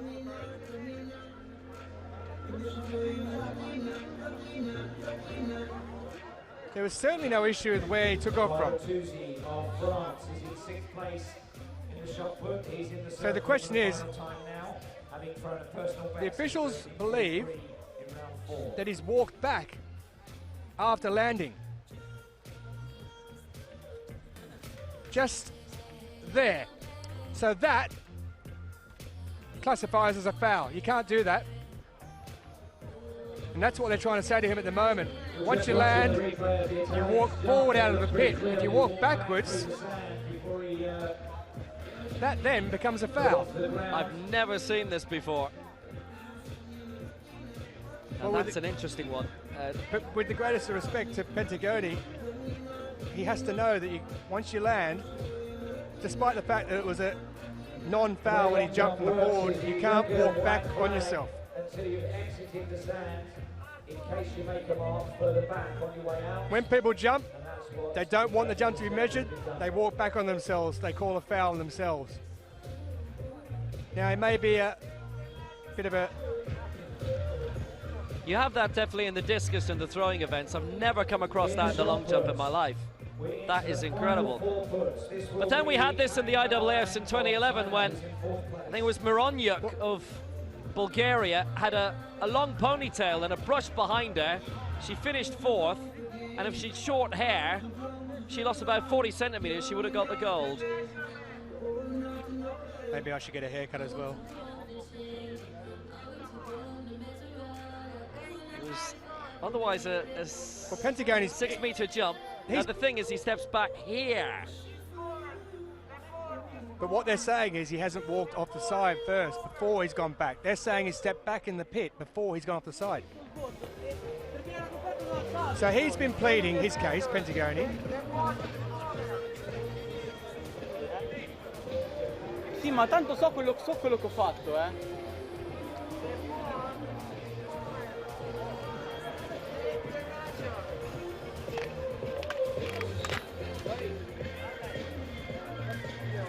I've never come across this before. Well, this, compared to the earlier long jump event with the women's T37, has gone on about twice as long. I wonder if they're filing an appeal straight away. Well, he's been in the action, that man today, the referee. He has had plenty of work to do over both the morning, when the T11 men were out there, the women's competition earlier, which was a T37, and this, the men's T63. The Italians vociferous in their appealing.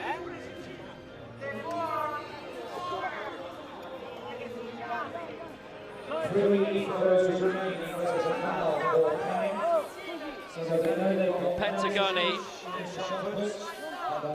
still complaining and will do this is getting quite a bit a while. Weird at the moment.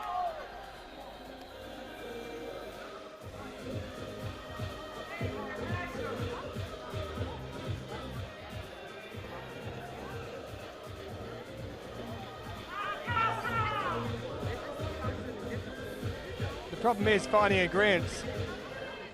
The rule books are no doubt out.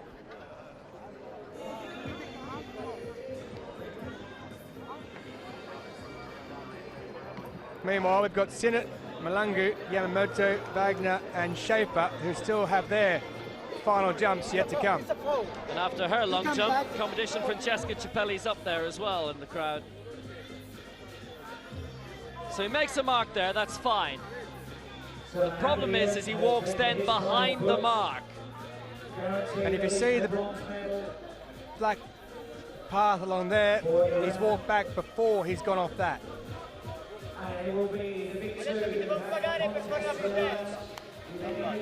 Pentagoni expressive in his appeals, his coaching staff expressive in their appeals as well.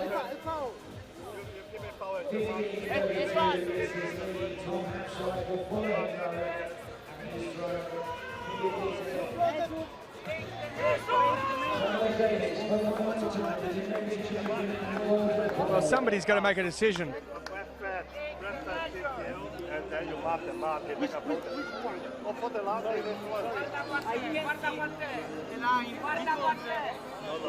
There are pictures being taken of it.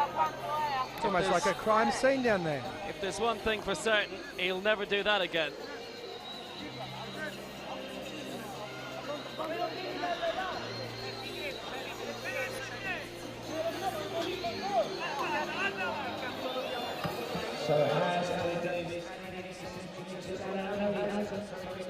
It's a real what happened next moment. Tomorrow morning session starts at 9 AM. We may get out of here before then, because at the moment this seems to be dragging on forever.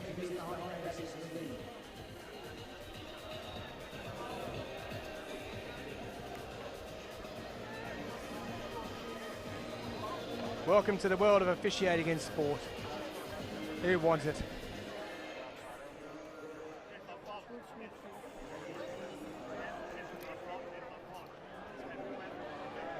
Well, here's Luke Sinnott, who's awaiting his jump. He's got one left. It has been called a foul, as per the rule. He walked back in the sand, and that is a foul. They don't remeasure it. So the officials all conferring with each other. The orange cone still across the pit. Luke Sinnott waits. Pentagoni complains, and those looking on are perplexed.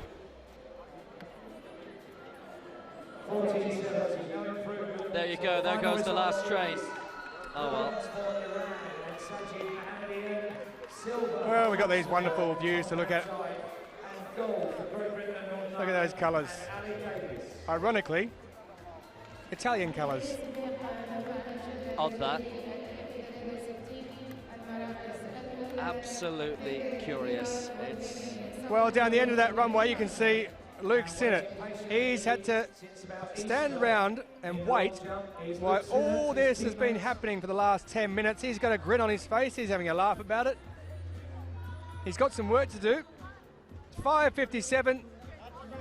Second, third and fourth were fouls. 5:05. Then he's got one to go, and he follows on from the chaos which followed Marco Pentagoni's final round jump, which has officially been called a foul. The nearest medal is at 6:40 by Yamamoto and 5:82. Expect this to rumble on.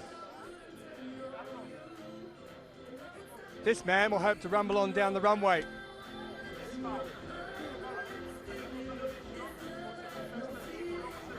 Luke Sinnott.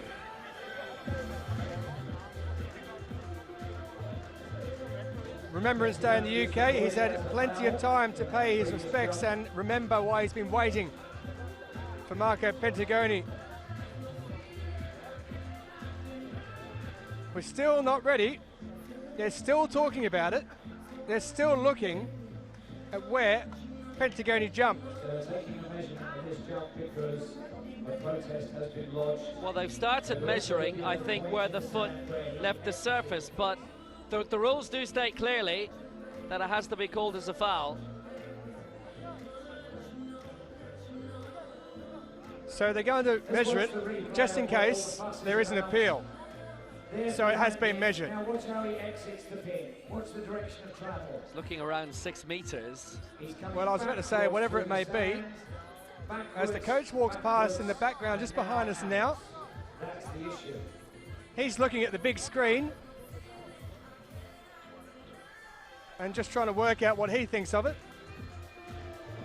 But I suspect as he walks down there is going to be definitely an appeal. Now it has to happen within 20 minutes. The problem is, since that jump, we've almost gone past 20 minutes. It's been called a foul officially, there it is. Which means the pit has been raked. Luke Sinnott is in position. The cone is about to be taken away. Sinnott gives the thumbs up. So pressure on Luke Sinnott now of a different kind as he goes for his final jump. His 5:57 bronze medal position is held by Yamamoto of Japan, who is 6:40. He needs 5:83 to get himself up into fourth position as Luke Sinnott sets off down the runway on his final jump of this competition. And it's given a foul. He's overstepped the mark. That's his fourth foul of the competition. He won't improve his mark. So 4 jumps remain. He put his heart and soul into that last one. He had to wait around for a while, but you can see there that is very close indeed. I'm sure he might have a little look at it. But just as he goes down there, it clips the plasticine It makes a mark, and it certainly is a red flag. He's been shown, he's accepted it, we've moved on, and Luke Sinnott will finish 5th in this competition with the best first of effort at 5:57 as he thanks the crowd. Disappointment for him after finishing 4th 2 years ago, 1 place worse off this time. But, well, after all that waiting around, 10 minutes or so with the Pentagonal decision on whether it was a foul or not. Gives the thumbs up to the camera.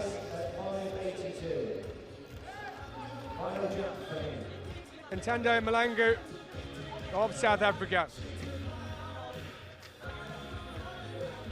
World record holder in the T61 section of 6:47.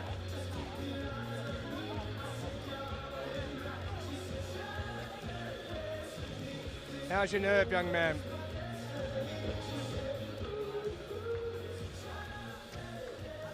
Japan currently in 3rd position. Denmark holding the silver through Wagner, and Schaefer of Germany with a championship record in the gold medal position as we stand.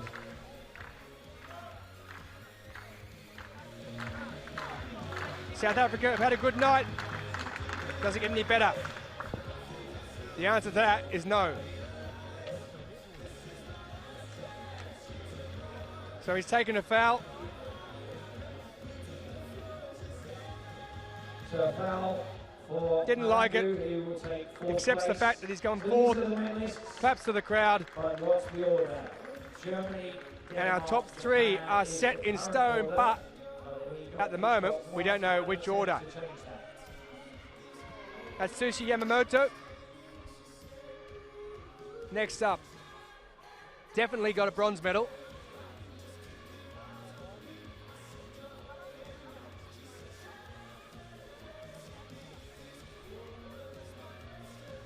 Yamamoto walks to the end of the runway. Here's the man with his own J-pop band in the stands. Atsushi Yamamoto of Japan is in 3rd place. 6:40 is his best so far.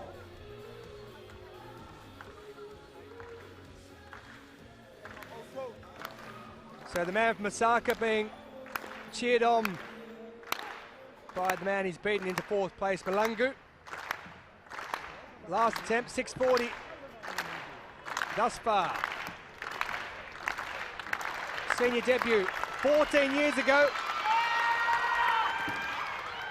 Well, that's decent. No problem with the takeoff. Quite some distance behind. Glided through the air. But whichever way you look at it, it's not going to be good enough to trouble Daniel Wagner by the look of it from the first viewing. There's only 6 centimetres separating gold and silver in this competition. We're awaiting. He's competed in para snowboard as well. He represented Japan at the Paralympic Winter Games in Pyeongchang last year. But his goal now is to win a gold medal in para-athletics in Tokyo next year at the Paralympics. He'll have his work cut out. Nothing the matter with that whatsoever.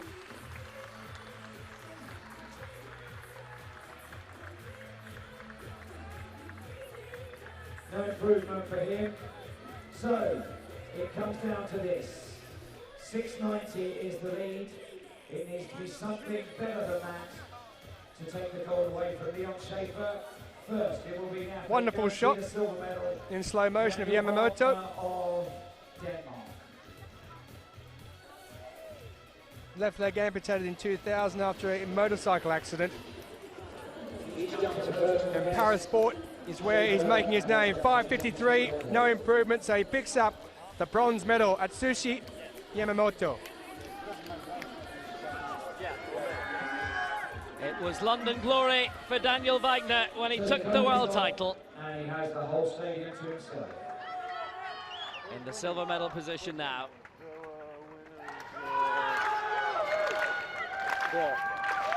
From Germany. 6:84 in the previous round, the lifetime best. This for the gold again. The European and world champion. But unless this is 691, he'll be world champion no more. He put so much into it. It's a red flag. Wagner takes the silver. He's dethroned as world champion. And Leon Schaefer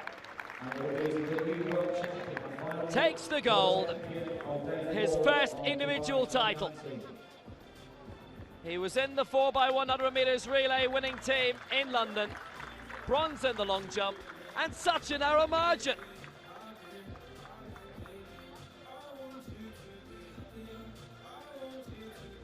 Wagner put a lot into it, and he knows how close he came. Just had a quick look to see where he cut the sand against the measurement board. Hashtag just in case. But it's Leon Schaefer who has the world title, and can he roll off with something major? He is the world record holder, 6:99, and we've seen a lot of those again tonight.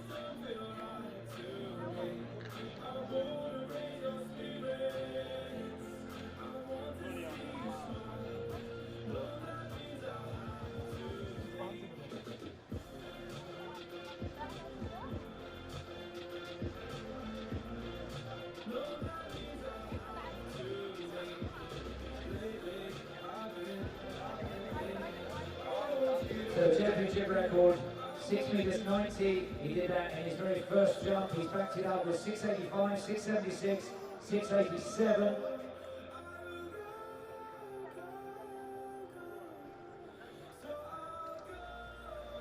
Heinrich Popov among the crowd there, the former world champion in the long jump and the 100 meters. The sand is ready.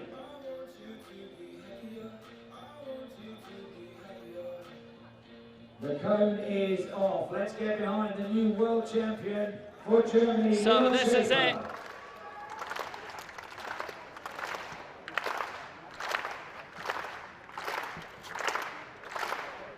Schaefer rounding up. Popov among the supporters. 690 he's won with. Going for something big, and he's produced something big. The world record is 699. It's a white flag, it's a fair jump.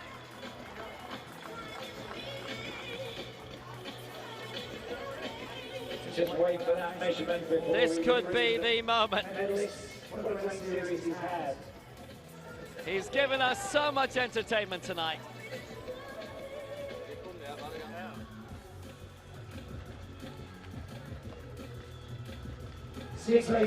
Well, let's see. 690, the championship record from the first round. He used the board so well there. He's given it as much as he could. He went out towards 7 meters. Again, a magnificent lift.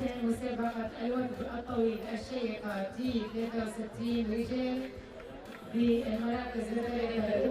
there it comes, 689. Close to the world record for Nilov. But he is the world champion individually for the first time, Leon Schaefer.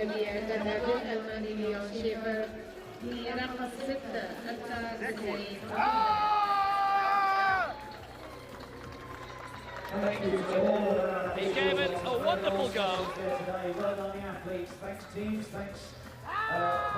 Schaefer, the champion. New championship record of 690.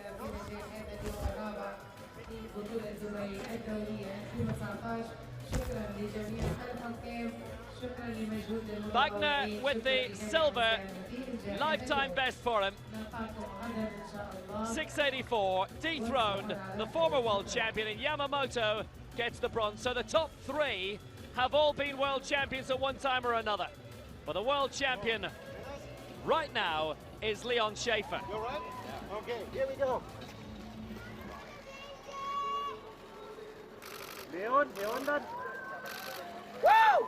There you go. Yeah! Yeah! Komm mal rein, komm mal rein. Was heißt rein? Ach so. Close. And now full speed. 3, 2, 1, let's go! So Zeljko Dimitrovic, the championship record in the men's club throw F51, breaking his own championship record he set 2 years ago, taking the gold ahead of Ramos Hernandez from Mexico and Tamazov of Russia taking the bronze in that one.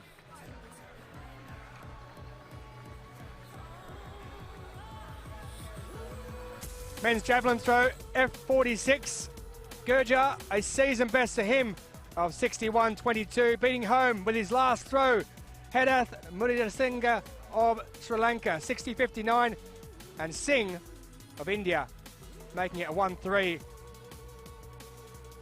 Season best for Ismail of Egypt, down in 10th place.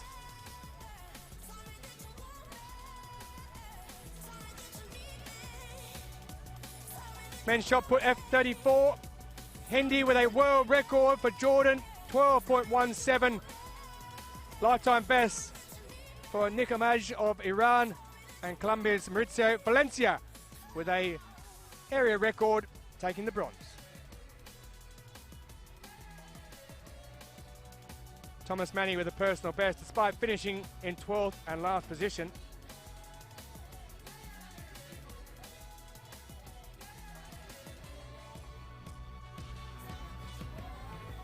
Men's shot put F63, Alan Davis taking the win in the end, 15.32, retaining his title. Tom Habshide, a world record in his category, 15.10 for him, as Mohammedan of Iran collects the bronze medal.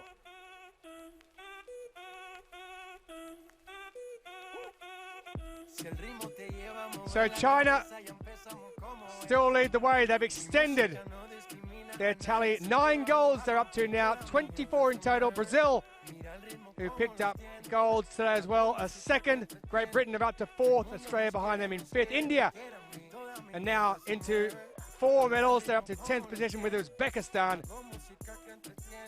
Russia just the 1 gold medal for them, but 13 overall. Japan now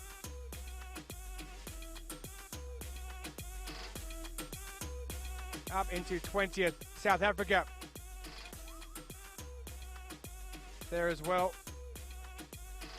Jordan collecting a gold medal on the board in 31st position on the field.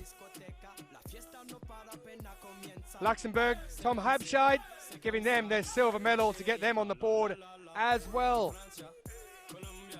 Mohamed Pouzi picking up one for Malaysia of the lesser medals. Sri Lanka also there. Portugal as well, courtesy of Biaxi earlier on. Well, that's about all we've got time for. We'll be back at 8:55 local in the morning, 4:55 GMT. Loads to look forward to. Double session as well on Monday. From myself, Tolson Tollett, and Will Downing. Until then, it is a very goodbye for now. Ta-da.